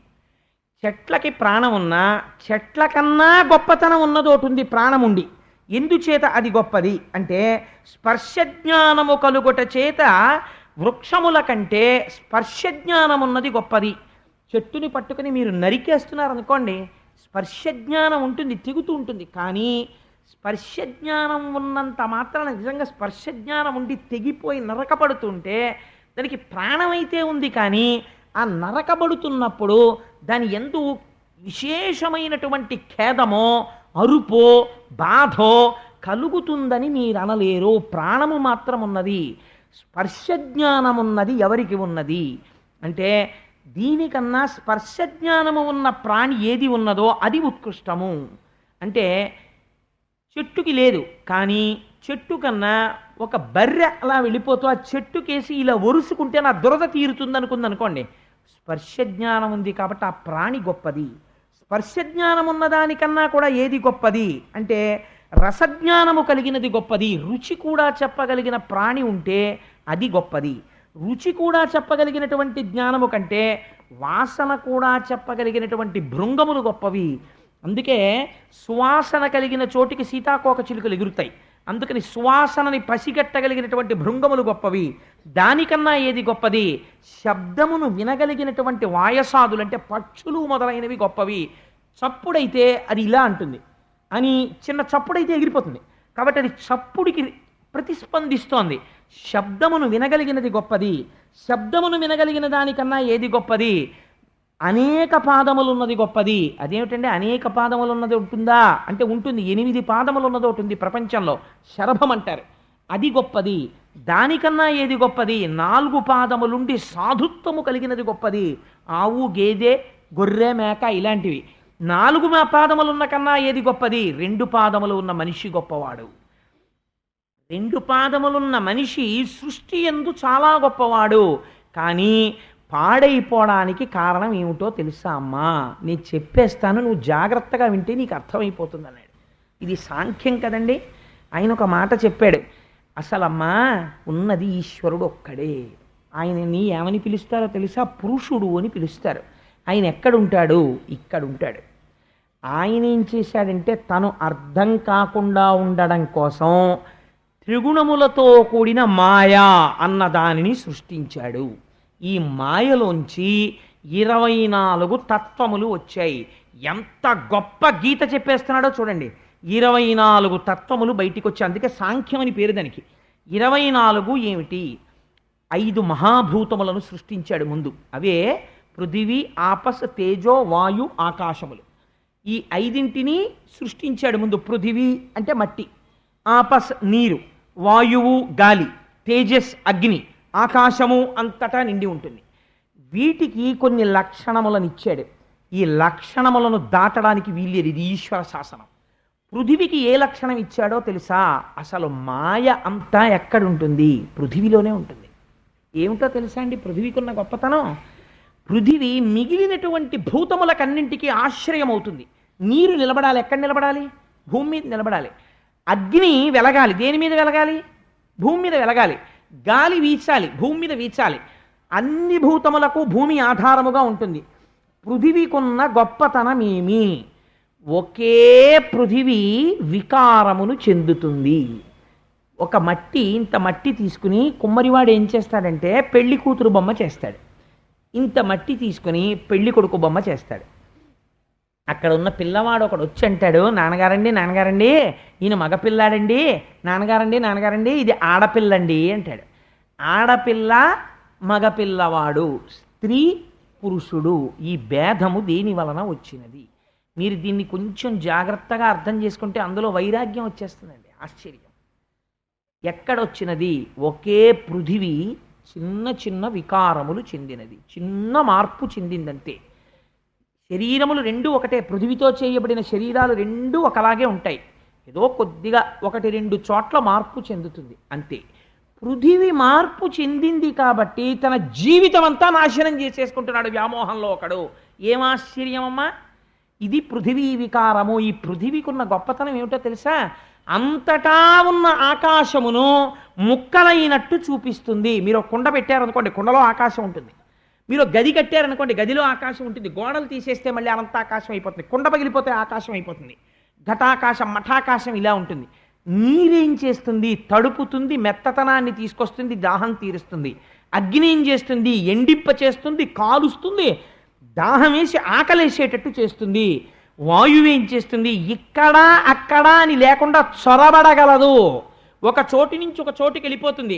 తేలికైన వాటిని ఓ చోట కుప్ప పెడుతుంది. ఒక్కొక్కసారి విరగ్గొట్టేస్తుంది, ప్రభంజనం అయిపోయి చెట్లని విరగ్గొడుతుంది. ఒక్కొక్కసారి అన్నింటినీ అన్ని వైపులకి చిమ్మేస్తుంది. ఇలా చెయ్యగలిగినది గాలి. ఒకటి చేసేది ఒకటి చెయ్యదు. ఈ 5ంటిని పంచమహాభూతములుగా నిర్మించాడు. ఈ పంచభూతములను నిర్మించిన వాడు అక్కడతో ఊరుకోలేదు.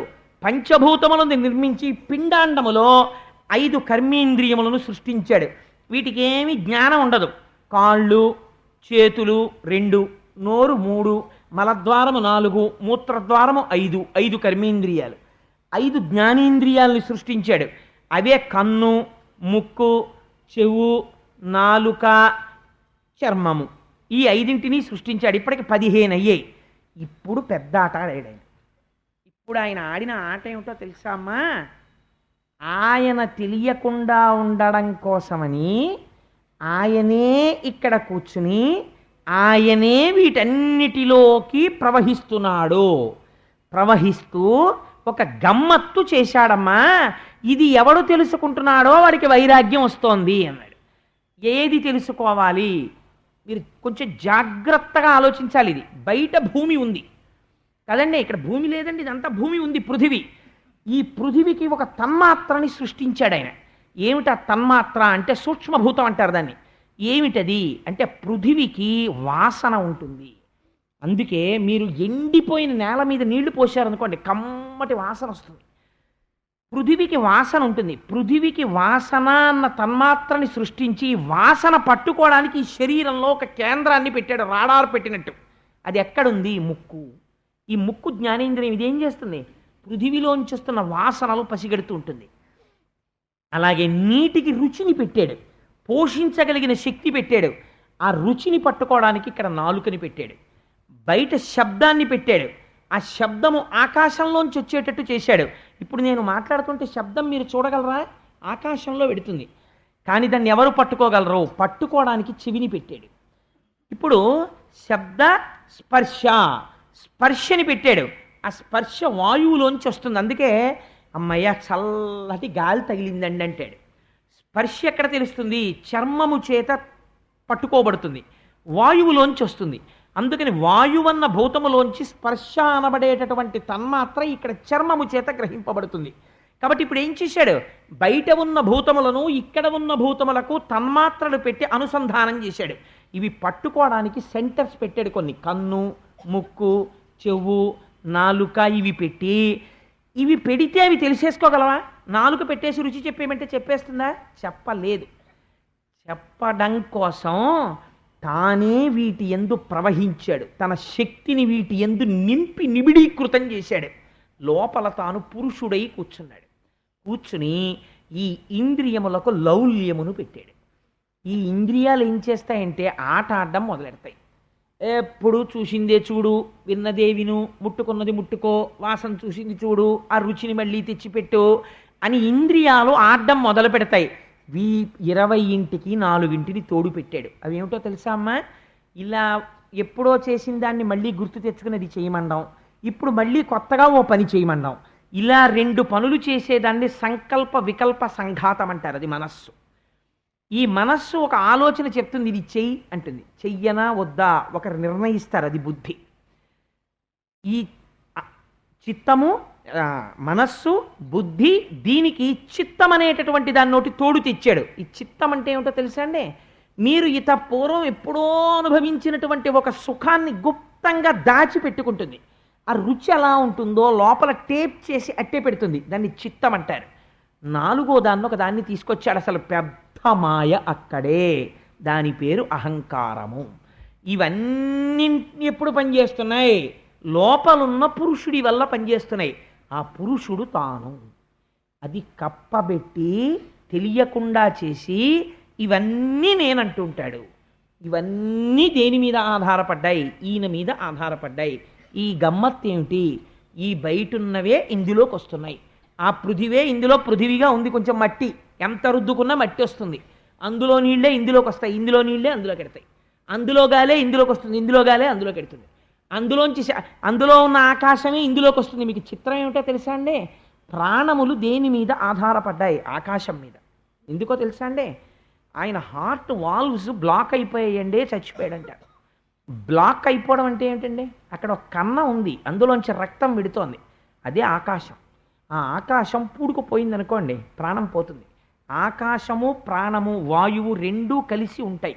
ఉంటే ఈ శరీరము బయట ప్రపంచంతో ఎంతకాలము అనుసంధానము జరుగుతుందో అంతకాలము బ్రతికి ఉన్నాడంటారు. ఈయన లోపల నుంచి వెళ్ళిపోతే అనుసంధానం ఆగిపోతుంది. ఆగిపోతే ఏమైంది? చచ్చిపోయాడని అంటారు. కానీ మనిషి అసలు లోపల ఉండి అన్నింటినీ గుర్తుపడుతున్నవాడోడున్నాడు. వాడికి ఈ సుఖదుఖాలు వేటితో సంబంధము లేదు. ఎంత గమ్మత్తో తెలుసా అండి? మీరు ప్రతిరోజు చెప్పేస్తారు ఈ విషయాన్ని. ఈ మోకాలు నాకు నొప్పిడుతోంది అనుకోండి, డాక్టర్ గారి దగ్గరికి వెళ్ళి, డాక్టర్ గారు నేను నొప్పిగా ఉన్నానండి అన్నాం. ఏమంటాను? డాక్టర్ గారు ఈ మోకాలు నొప్పిడుతోందండి అంటాను.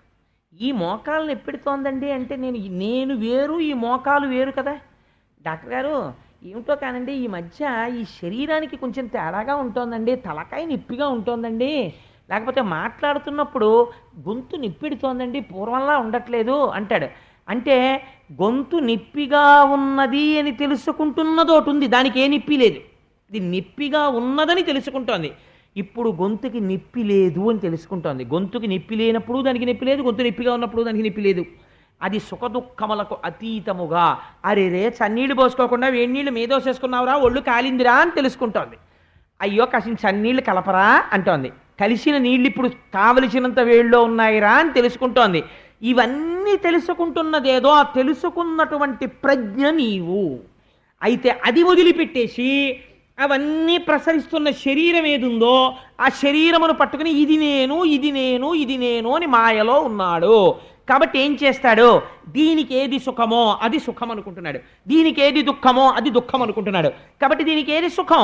ఇది ఎప్పుడూ కూడా మార్చి మార్చి సుఖస్థానాల్ని మారుస్తుంది. ఏసీ ఉంటే బాగుండంటుంది, పడిశం పట్టిన తర్వాత అబ్బా బయటే పడుకుంటానంటుంది. కాబట్టి ఏమైంది? దీని సుఖము దీని దుఃఖమునకు వశుడవుతున్నాడు. ఇలా అయిపోతే ఏమైపోతుందో తెలుసా అమ్మా? ఇక్కడ ఉన్న పురుషుడు ఒక గమ్మత్తు చేస్తాడు. ఇక్కడ పురుషుడే బయట కాలముగా ఉంటాడు. ఇక్కడ వీడిని పసిగట్టలేవు, బయట కాలాన్ని ఆపలేవు. రెండూ నీ అధీనముల నుంచి దాటిపోతున్నాయి. నువ్వు తెలుసుకోవట్లేదు, ఎప్పుడు వెనక్కి వెళ్ళటలేదు. ఈ కాలమునందు ఏమైపోతుంది? ఒక భయంకరమైన మాట చెప్పాడండి. నిజంగా ఆ మాట చెప్తే మీరు కొంచెం, నేను అంత వ్యగ్రతతో చెప్పలేను, కానీ మీరు కపిలగీత చదివితే కించిత్ భయం వేస్తుంది కూడా. ఈ శరీరము జర్జరీభూతమైపోతుందమ్మా. ఈ కర్మేంద్రియములకు ఉండే పటుత్వము ఉండదు. క్రమంగా ఏమైపోతుంది? ఈ శరీరములో కపవాత పైత్యములు పెరిగిపోతాయి. శరీరమంతా శ్లాష్మముతో నిండిపోతుంది. తిన్న పదార్థమును జఠరాగ్ని జీర్ణము చెయ్యదు. శరీరము ఇంకా లోపలికి పుచ్చుకోవడం మానేస్తుంది. నోటి వెంట మాట రావడం ఆగిపోతుంది. అప్పుడు వీడు ఒక శయ్యాగతుడై ఉండిపోతాడు. ఎందుకని? అసలు తత్వ విచారణ తానెన్నడూ చెయ్యలేదు. నేను నాది ఈ రెండు మాటలు పట్టుకున్నాడు. తను ఎంత అశాశ్వతమో తన చుట్టూ ఉన్న అనుబంధములు అంత అశాశ్వతములే అని తెలుసుకోలేకపోయాడు. ఊరికే పాపకర్మలన్నీ చేసి తీసుకొచ్చి ఇంట్లో పెట్టాడు. కానీ ఇప్పుడు ఈ పాపకర్మల యొక్క ఫలితమును అనుభవించవలసిన రోజు ఒకటి వస్తుంది. ఆ రోజున ఏ దర్శనమవుతుందో తెలుసా? దూతలు వస్తారు, యమదూతలు. వాళ్ళ ఆకారములు పరమ భయంకరములై ఉంటాయి. ఆ ఆకారములను చూస్తూనే కనుగుడ్లు అలా నిలబడిపోతాయి. భయమును పొందేస్తాడు. ఒకే ఒక ప్రాణవాయువు మిగిలిపోతుంది. అది పరిగెత్తి పరిగెత్తి పరిగెత్తి పరిగెత్తి ఎటు నుంచి వెళ్ళిపోవాలో తెలియక కళ్ళల్లోంచి వెళ్ళిపోవచ్చు, చెవుల్లోంచి వెళ్ళిపోవచ్చు, ముక్కులోంచి వెళ్ళిపోవచ్చు, అపానద్వారంలోంచి వెళ్ళిపోవచ్చు, ఎటి నుంచో అటు నుంచి నిర్గమిస్తుంది. నిర్గమించిన తరువాత భటులు పట్టుకుంటారు ఆ సూక్ష్మ శరీరాన్ని. పట్టుకుని తీసుకెళ్ళడం మొదలు పెడతారు. తీసుకెళ్ళేటప్పుడు ఏం చేస్తారో తెలుసా? నీవు చేసిన పాపముల చిట్టా చెప్పి తీసుకెడతారు. వాళ్ళే నిష్కారణంగా తీసుకెళ్లరు. నీకు శరీరమిస్తే, ఇంద్రియములనిస్తే, తెలుసుకోగలిగిన బుద్ధినిస్తే, వెనక్కి తిరిగి ఈశ్వరుడిని నువ్వు చూడలేదు. చూడకపోవడం వల్ల ఏమైంది? నిన్నిప్పుడు ఏం చేస్తున్నామో తెలుసా? నడు అని మండిపోతున్న ఇసక మీద గాఢాంధకారంలో నీటి చుక్క ఇవ్వకుండా వీపు మీద కొరడాలు కొడుతూ కొన్ని రోజుల పాటు నడిపించి తీసుకుని వెడతారు. తీసుకెళ్ళి కాలిపోతున్నటువంటి ఇనప స్తంభమునకు వేసి కట్టేస్తారు సూక్ష్మ శరీరాన్ని. దానికి ఒక శరీరం ఇస్తారు. అది తప్తమైపోతుంటుంది చేసిన పాపానికి. అప్పుడు ముంతురు తప్తతోయముల మొత్తురు ఉగ్ర గదాసిధారలన్ త్రింతురు పొట్ట ప్రేవులు వధింతురు మీద నిభేంద్ర పంక్తి నొప్పింతురు ఘోరభంగి కంపింతురు పముల కరిపింతురు పముల చేత బిట్టు ద్రొబ్బింతురు మీద గుండ్లు తినిపింతురు దేహము కోసి కండలన్. అగ్నిహోత్రంలో పారేస్తారు. అక్కడే కట్టేసి కత్తి తెచ్చి శరీరపు కండ కోసి తినరా అని మనకే పెడతారు. అప్పుడు ఆ కండ తానే తింటాడు. లేకపోతే కొంతమందిని కూర్చోపెట్టి కండలు కోసుకు తినండి అంటే వాళ్ళు ఆ కండలు కోసుకుని తింటుంటారు. చేసిన పాపమును చెప్తారు, చెప్పి శిక్ష వేస్తుంటారు. ఆనాడు నువ్వు చేసిన పాపము యొక్క ఫలితమును కిందనున్న వాళ్ళు అనుభవిస్తుంటారు సుఖముగా. పాపమునకు ఫలితమును నువ్వు ఒక్కడివి అనుభవిస్తుంటావు. ఇలా అయిపోకుండా ఉండాలంటే అమ్మా ఒక్కటే ఒక మార్గం ఉన్నది. ఏమిటో తెలుసా? అందరూ అంతటా నిండి ఉన్నటువంటి పరమాత్మ దర్శనము చేయలేరు. అది యథార్థము. కాబట్టి నువ్వేం చేస్తావు? అంతటా నిండిన వాడను నువ్వు చూడలేవు. కాబట్టి ఆ స్వామి పరమభక్తులైన వారిని ఉద్ధరించడానికి ఒక మూర్తిగా వచ్చి నిలబడినాడు. ఒక మూర్తిని నీ హృదయ స్థానమునందు నిక్షేపించు, ఇక్కడ పెట్టుకో. ధ్యానం అంటే ఎలా ఉండాలో తెలుసా? పరమ సంతోషంతో నీ మనస్సుని ఆయన పాదార విందముల దగ్గర చేర్చు. నువ్వు ఎక్కడైనా ఉండు, దానికి సమస్య లేదు. నువ్వు ఇలా కూర్చుని రైల్లో వెళ్ళిపోతూ కళ్ళు మూసుకుని నువ్వు కూర్చుంటే త్రిభంగి స్వరూపంలో నడుం కొంచెం ఇలా ఉంచి చిరునవ్వు నవ్వుతూ మంచి యవ్వనంలో ఉండి కొద్దిగా పళ్ళు కనపడుతుండగా ఎడమ చేతితో వేణువుని పట్టుకుని కుడి చేతితో దాని రంధ్రములను తన వేళ్లతో మూస్తూ ఆ వేణువు చివర వ్రేలాడుతున్నటువంటి కుచ్చుతో ఒక కుడికాలు మీద తాను నించుని సోయగంగా ఎడంకాలు పైకెత్తితే అందులో పద్మరేఖ, ఆ పద్మము, హలము మొదలైనటువంటి అమృతభాండము మొదలైనటువంటి గుర్తులు కలిగినటువంటి ఆ శ్రీపాదమును సేవించు. ఆ తరువాత ఆయన కుడికాలు మీద కుడికాలు ఇలా పెట్టి హొయలుగా ఎడమకాలు ఇలా వేసి ఆ కాలు ఇలా ఎత్తి పెడితే ఆ శ్రీపాదమును ఒక్కసారి చూసి నీ తల తీసుకెళ్ళా ఎర్రటి పాదానికి తాటించి కింద పెట్టి ఉంచినటువంటి కుడిపాదము మీద నీ తల తాటించి పచ్చని పట్టు పీతాంబరం పక్కల నుంచి కనపడుతున్నటువంటి ఆ పిక్కల్ని దర్శనం చేసి ఆ పైన బలిష్టమైన ఆయన కాళ్ళని చూసి చక్కటి ఆయన మోచిప్పల్ని చూసి సమస్త లోకములను నిర్వహించగలిగిన బలిష్టమైన తొడలను చూసి సన్నటి ఆయన కటి ప్రదేశాన్ని చూసి అది కొద్దిగా పక్కకి వంగి ఉంటే దాని మీద పట్టుపంచ కట్టుకొని పట్టు పీతాంబరం కుర్చీళ్ల మీద ఉన్నటువంటి ఆ బంగారు మొలనూలు దర్శనం చేసి దానికి ఉన్నటువంటి చిరుగంటలు దర్శనం చేసి ఆ పైన స్వామి నాభిని చూసి అందమైన ముడులు పడి లోపలికి ఉన్నటువంటి ఆ నాభికి నమస్కరించి ఆయన యొక్క ఉదరభాగమును దర్శించి ఆ పైన స్వామి యొక్క వక్షస్థలమనందున్నటువంటి శ్రీవత్సమనేటటువంటి ఆ పుట్టుమచ్చని చూసి ఇటుపక్కన ఉన్న కౌస్తుభ వజ్రాన్ని చూసి ఆయన వేసుకున్న వనమాల, అరవిరిసినటువంటి పుష్పములు, దాని మీద రొద చేస్తున్న తుమ్మెదలు, ఆయన వక్షస్థలమునందు వేయించేసి ఉన్న లక్ష్మి, 3 గీతలు కలిగినటువంటి చక్కటి కంఠము, దాని మీద ఉన్న చిన్న గడ్డము, చిరునవ్వు నవ్వుతున్నటువంటి ఆ పెదవులు, కొనదీరినటువంటి ముక్కు, అందులోంచి ఊపిరి తీసి వదులుతున్నప్పుడు లోపలికెళ్ళి బయటికి వస్తున్నటువంటి ముత్యము, కస్తూరీ తిలకం లలాట పలకే వక్షస్థలే కౌస్తుభం నాసాగ్రే నవమౌక్తికం, బయటికొచ్చి వెడుతున్నటువంటి ఆ ముత్యము, దాని మీద ఉన్నటువంటి 2 నల్లగండు తుమ్మెదల లాంటి నేత్రములు, వాటిలోంచి ప్రసరిస్తున్నటువంటి దయార్ద్ర దృష్టి, నీకేం బెంగలేదు నన్ను నమ్ముకోరా అని దయని కురిపిస్తున్నటువంటి ఆ కన్నులు, అటు ఇటు తిరుగుతూ తనని ఆర్తితో పిలుస్తున్న వాళ్ళని రక్షించేటటువంటి కనుగుడ్లు, దాని మీద ఉన్నటువంటి మన్మథ చాపముల వంటి ఆ కనుబొమలు, దాని మీద విశాలమైనటువంటి లలాటము, దాని మీద పెట్టుకున్న కస్తూరి బొట్టు, ఆ పైన ఉన్నటువంటి కిరీటము, దాని మీద ఉన్న పింఛము, ఆయనకున్నటువంటి 2 బాహువులు, ఏనుగుల యొక్క తొండముల వంటి ఆ బాహువులు, ఎడమ చేతిలో పట్టుకున్న వేణువు, పైన కుడి చేతితో మూసిన రంధ్రములు, ఆ నల్లటి చక్కటి మేఘము వంటి రంగు కలిగిన చల్లటి చెయ్య, ఈ చెయ్యే కదా స్వామి లోకములను రక్షించినది, దానికి ఉన్న తెల్లటి గోళ్ళు, ఆ గోళ్లల్లోంచి వస్తున్న ఎర్రటి కాంతులు, ఆ స్వామి యొక్క మూర్తిని ఆపాదమస్తకము పైనుంచి కిందకి, కింద నుంచి పైకి చూస్తూ ధ్యానమునందు మగ్నుడవై నీ మనస్సు అనేటటువంటి తుమ్మెదని ఆయన దగ్గర చేర్చడం మొదలు పెడితే, ఇక్కడున్నవాణ్ణే అక్కడ చూస్తున్నావమ్మా, అందుకు కోసం విగ్రహారాధన వచ్చినది. పూజామందిరంలో పూజ కాదు, నువ్వు చూస్తున్న కృష్ణుణ్ణి ఇక్కడ నువ్వు వర్ణించగలవా? ఇలా నీకు ఆపాదమస్తకం చూడడం వస్తే అథాంగ పూజ. చేతిలో పువ్వు పట్టుకుని పాదౌ పూజయామి అనేటప్పటికీ స్వామి పాదములు కనబడాలి. ఒక రోజున త్రిభంగి స్వరూపంతో ఇలా ఎత్తిన కాలు చూశావు, 2వ రోజున 2 పాదములు ఇలా పెట్టుకొని చిన్న కృష్ణుడై యశోద దగ్గరికి వచ్చి, ఏది మన్ను తిన్నావుట అంటే నేను తినలేదమ్మా అని ఇలా హుంకరిస్తున్నటువంటి చిన్ని కృష్ణుణ్ణి అప్పటిదాకా ఆడుకునొచ్చి ఒళ్ళంతా మట్టి పట్టేసి అమ్మ కట్టిన పీతాంబరం, అమ్మ వేసిన ముడి, దాని చుట్టూ ఉన్న ముత్యాల సరాలు, అందులో పెట్టుకున్న ఓ నెమలీక, అడవి పువ్వుల దండ, ఒంటి నిండా మట్టి, ఆ చక్కటి శ్రీపాదములు, అమ్మ కట్టినటువంటి గజ్జెలు, ఓ చిన్ని పాదాలు, ఆ సన్నటి కాళ్ళు, బుజ్జి బుజ్జి మోచిప్పలు, కట్టుకున్న చిన్న పంచ, ఓ చిన్ని కడుపు, ఆ కడుపులో సమస్త లోకాలు, ఓ ఇంత గుండెకాయ, ఆ గుండెల మీద ఆ వక్షస్థలం, ఆ వక్షస్థలం మీద అమ్మ యశోద వేసినటువంటి ఆ ముత్యాల హారాలు, ఆ బంగారు నగలు, చిన్ని కంఠం, చిన్ని నోరు, సొట్ట ఉన్న గడ్డం,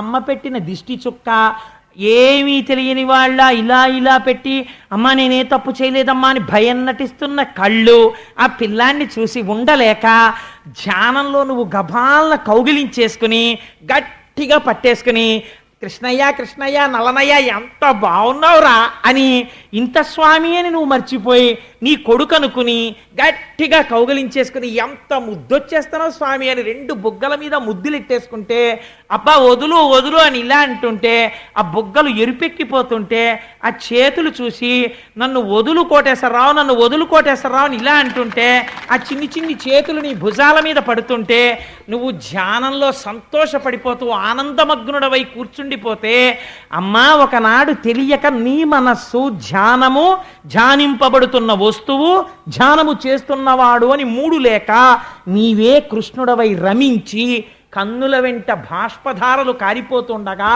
ఆనందమగ్నుడవై నిలబడిపోతావు. మనస్సుకి ఇలా అలవాటు చెయ్యడం అలవాటైతే ఒకనాడు నీకు తెలియకుండా ఈ భక్తి పరిపుష్టమై వైరాగ్య సంపత్తి ఏర్పడి అనుభవిస్తున్న భోగములు భోగములు కాదని వేరొకనాడు రాయబారానికి వెడుతూ రథంలోంచి కిందకి దిగినప్పుడు కింద పెట్టిన ఒక్క పాదం ఆ పాదానికి పెట్టినటువంటి మణిమంజీరాలు విదురుడు పరిగెత్తుకుంటూ వచ్చి వేసినటువంటి మందార పువ్వులు ఆ చేతితో సోయగంగా ఇలా నడుం మీద చెయ్యి పెట్టుకుని విదురుడి వంక చూస్తూ ఇవాళ మీ ఇంటికి మేము ఆతిథ్యానికి వస్తున్నావా విదురా అంటుంటే ఇంత చెయ్యి దాని మీద హేళగా వేలాడుతున్నటువంటి ఆ ఉత్తరీయం పెద్ద బాహువు అదే కదా లక్ష్మీదేవంతటిది పొంగిపోయింది రుక్మిణీదేవి అంతటి దీర్ఘబాహువు ఆ పెద్ద పెద్ద వేళ్ళు ఇంత అరచెయ్యి అందులో కాంతులు ఆ పాదములకు పెట్టినటువంటి పారాణి దాని మీద లత్తుక అర్చించబడిన పూలు ఇలా వంగి నమస్కరిస్తే ఆ శ్రీగంధం వాసన ఒంటి నిండా గంధం కస్తూరి మంచి పట్టుపంచ ఆయన ఎక్కినటువంటి రథం ఆ రథాన్ని నడిపే సారథి ఇవన్నీ ఒకరోజు ఇలా మార్చి మార్చి ఒకరోజు ఆయన పెట్టుకున్నటువంటి ఆ కాళ్ళకి పెట్టుకున్న అందే ఆ అందే ఎంత లావుగా ఉంది ఎంత బంగారు అందే దానికి ఉన్నటువంటి ఆ చక్కటి మువ్వలు ఆయన కాలు తీసి కాలు వేస్తుంటే ఆ మువ్వల చప్పుడు చేసేటటువంటి అందెలు ఎంత భాగ్యానికి నోచుకున్నావే అందే ఎప్పుడు నా స్వామి పాదములను పట్టుకుని కూర్చుంటావు కదా అని కొద్దిగా అందె ఇలా పైకెత్తి చూస్తే చాలా కాలంగా అందె పెట్టుకోవడం వల్ల ఏర్పడినటువంటి ఓ తెల్లటి మచ్చ అబ్బా స్వామి ఎంత బాగుందో ఈ మచ్చని అందె పైకెత్తి మీరు చెయ్యి పెట్టి ఇలా కాలు చుట్టూ తుడుస్తుంటే ఆయన పాదపరాగము మీకు అంటుకుంటే అది సువాసనాభరితమై ఉంటే ఆయన పాదముల మీద ఉన్నటువంటి తులసి తీసుకుని కళ్ళకద్దుకుని నోట్లో వేసుకుంటే నీ పాద తులసిదళము రోగముల కౌషధము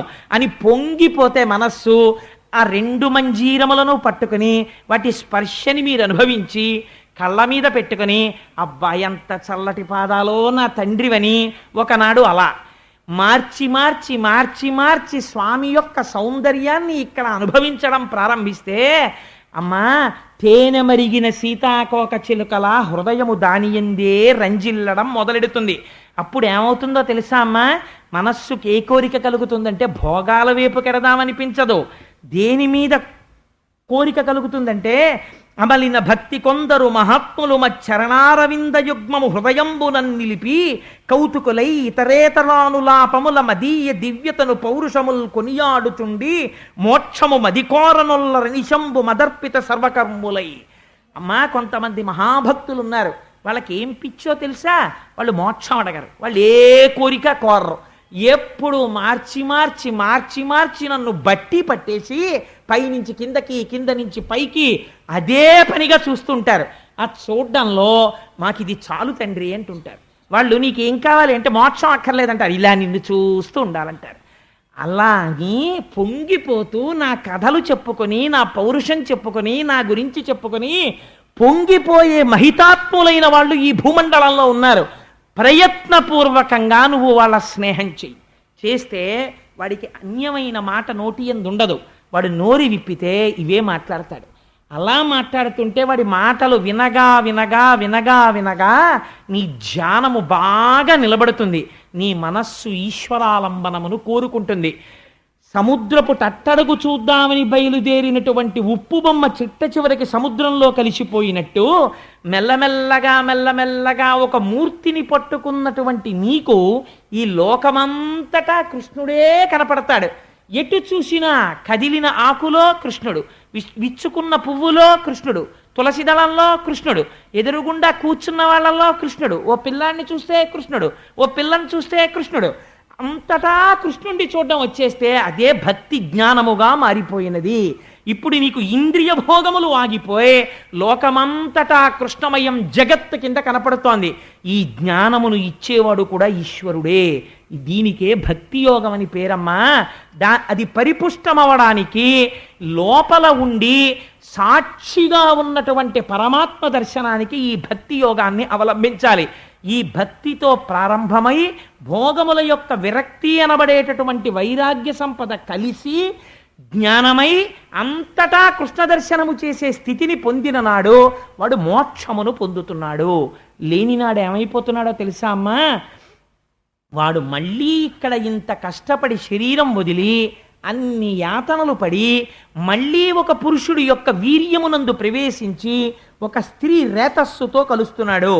కలిసి ఎంత చిత్రం అవుతుందంటే 5 రాత్రుల తర్వాత వాడు స్త్రీ యొక్క యోనియందు బుడగగా మారుతాడు. ఎంత బాధలు పడతాడో ఆలోచించు. ఒక బుడగవుతాడు, అందులో పడి పుల్లటి కంపులో పడుంటాడు.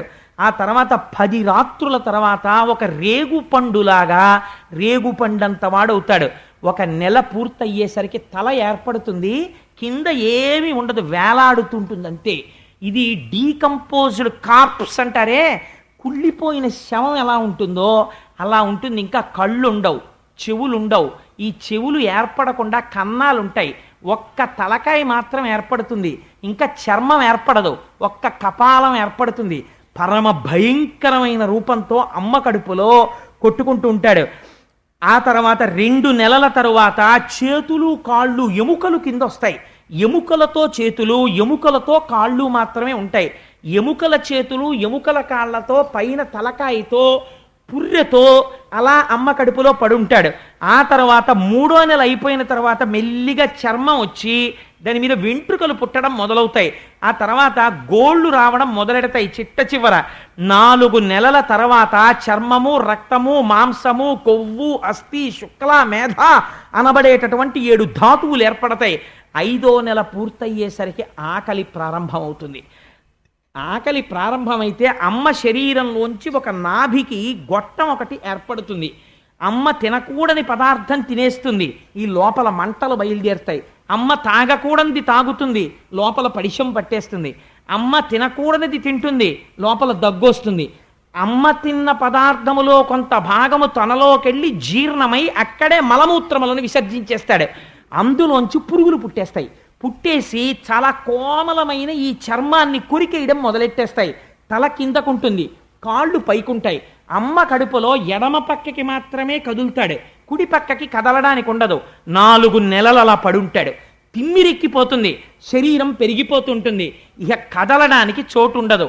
అప్పుడు లోపల పడుకుని గాఢాంధకారం, కన్ను పొడుచుకుంటే కనపడదు.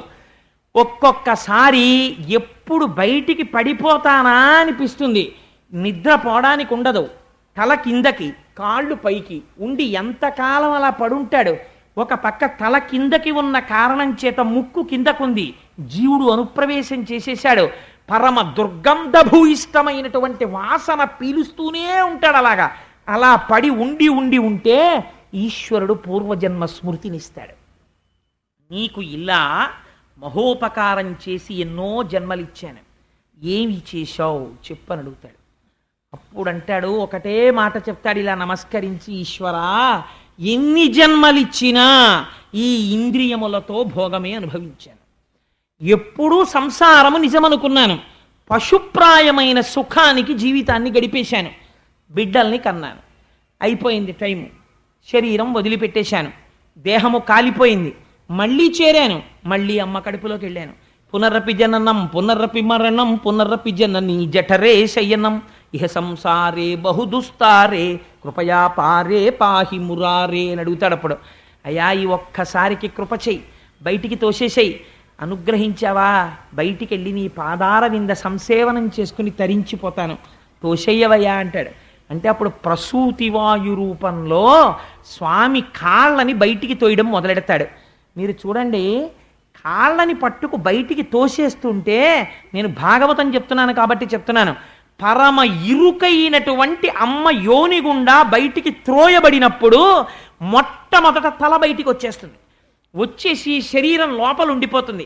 క్రమక్రమంగా గొంగళి పురుగు కదిలినట్టు తోయబడుతుంటే, ఇంత వెలుతురులోకి తాను వస్తే, తనవారన్న వారెవరో తెలియకపోతే బయటికొచ్చి మంచం మీదో పరుపు మీదో పడిపోతే, ఆ దోమలో ఈగలో నల్లులో కరిచేస్తుంటే, తనకి ఏం చెయ్యాలో తెలియక ఏడుస్తుంటే, నోట్లోకి తెచ్చి అమ్మ స్తన్యం పెట్టి పాలు పట్టేస్తుంటే, ఊపిరాడక గుటకలు వేసేస్తుంటే, ఊపిరాగిపోయినంత బాధ కలిగితే, ఒక పక్క నుంచి మాయ వచ్చి మళ్ళీ పట్టి పూర్వజన్మ స్మృతి పోతే, చెవిలోకి చీమలు దూరి కరిచేస్తుంటే, ఆకలేసి ఏడుస్తున్నాడు అనుకునే అమ్మ పాలు పట్టేస్తుంటే, ఒక పక్క అరికాల్లో దోమ కుట్టి గోక్కోవడం చేతకాక చెయ్యిని అక్కడ దాకా పంపడం చేతకాక ఏడుస్తుంటే, ఇలా స్వామి ఎన్ని సంవత్సరములయ్యాయో అశక్తుడనై ఏడ్చాను, అయిపోయింది, ఏదో పెరిగాను, పెద్దవాడిని అయ్యాను, ఇంతపాటి యవ్వనం వచ్చింది, ఒంట్లో ఓపికండి ఈశ్వర కైంకర్యం చెయ్యగలిగిన సమయం అంటూ ఏదైనా ఉంటే అదొక్కటే. మళ్ళీ వృద్ధాప్యం వచ్చేసిందా, వచ్చేస్తుంది కాలగతిలో, నిర్దాక్షిణ్యంగా వస్తుంది. వెళ్ళలేను, కూర్చోలేను, వినలేను, చూడలేను, ప్రార్థన చెయ్యలేను, ఒక నామము చెప్పలేను, అలా పడుంటాను. ఈ పాటి యవ్వనం వచ్చేటప్పటికా ఓపికండగా ఎన్ని తుంటరి మాటలో, నారీస్తనభర నాభీదేశం దృష్ట్వా మాగా మోహావేశం ఏతత్మాంసవసాది వికారం మనసి విచింతియ వారం వారం. కేవలం ప్రకృతి వేరొక చోట 2 చోట్ల మారింది. స్త్రీ శరీరమునందు పైన 2 చోట్ల పైకి ఉబికింది, అధోభాగమునందు లోపలికి వెళ్ళింది. ఈ పాటి వికారానికి వెర్రివాడవై తిరిగి నీ యవ్వనమంతా నాశనం చేసుకున్నావు, మళ్ళీ ప్రారంభం. లేదా ఉన్న ఓపికంతా సంపాదనకి తిరిగావు, సంపాదించకూడదని అనలేదు ధర్మశాస్త్రం, కానీ వెర్రి సంపాదనకి తిరిగావు, మళ్ళీ మొదలు. ఎక్కడ పుడతావో అమ్మా. జీవులు ఇలా తిరుగుతున్నారు. ప్రయత్నపూర్వకంగా భక్తి యోగమును అనుష్ఠానము చెయ్యాలి. చేత కాకపోతే కనీసము శ్రవణము చెయ్యడం మొదలు పెట్టాలి. వెళ్ళి అసలు నా జీవితమేమి, నేను ఎక్కడ నుంచి వచ్చాను, నా బ్రతుకేమి అన్నది తెలుసుకోవాలి. తెలుసుకోకపోతే ఎప్పటికీ మోహమునందు పడిపోయి ఉంటాడమ్మా. ఎవడు భాగవతులతో కూడి తిరుగుతున్నాడో, ఎవడు ధ్యానము లోపల చెయ్యగలుగుతున్నాడో, ఎవడు ఈశ్వరుడి యందు ఉత్సాహమును పెంచుకుంటున్నాడో, వాడు పునరావృత్తి రహిత శాశ్వత శివ సాయుధ్యమును పొందుతున్నాడు అని చెబితేట దేవహూతి, దేవేంద్రాదులకు లేని భోగములు ఇంట్లో ఉన్నాయి, అది విచిత్రం. అన్ని భోగములను తిరస్కరించి ఒంటికి బట్ట నిలువుగా కట్టుకున్నానా అడ్డంగా కట్టుకున్నానా అన్నది మరిచిపోయినది అన్నారు. అలా శ్రీకృష్ణ పరమాత్మని హృదయమునందు నిలిపి ధ్యానము చేయగా చేయగా ఒకనాటికి గీత చెప్పి కపిల భగవానుడు వెళ్ళిపోయాడు. వెళ్ళిపోయిన తరువాత కొడుకు అన్న మమకారంతో భగవానుని యందు మనస్సు పెట్టుకుని కృష్ణ భగవానుణ్ణే స్మరిస్తూ ఈశ్వర స్మరణము వలన జ్ఞానమును పొంది, ఈ విషయములు విన్న తరువాత ప్రయత్నపూర్వకముగా భోగములు మనని ఉద్ధరించేవి కావని తెలుసుకుని త్రోసిరాదని వైరాగ్యమును పొంది, భక్తి వైరాగ్యముల కలయిక వలన జ్ఞానమును పొంది, జ్ఞానము వలన మోక్షమును పొంది, శ్రీకృష్ణ భగవానుని యందు చేరి శాశ్వతత్వమును పొందినది. ఇది జీవులందరూ విని ఉద్ధరించబడవలసిన మహోత్కృష్టమైన గాథ. కాబట్టి ఇప్పుడు దేవహూతి, కర్దమ ప్రజాపతి గృహస్థాశ్రమంలోకి వచ్చి తరించారా లేదా? ఇద్దరూ తరించారు. ఇది మొదటి వివాహం. అందరూ గృహస్థాశ్రమంలో ఉన్నవాళ్ళు అలా తరించడానికి వైరాగ్యం అంటే ఏమిటో, జ్ఞానం అంటే ఏమిటో, భక్తి అంటే ఏమిటో, సృష్టి ఎలా జరిగిందో చెప్పినటువంటి మహోత్కృష్టమైన గాథ. ఆ ధ్యానం ఎలా చేయాలో చెప్పిన గాథ కనుక దీన్ని పరమోత్కృష్టమైన గాథగా భాగవతంలో చెప్తారు. ఎవరో తప్ప, మహాపుణ్యం ఉంటే తప్ప భాగవత శ్రవణం చెయ్యరండి అంటారు. కారణం ఎందుకో తెలుసా అండి?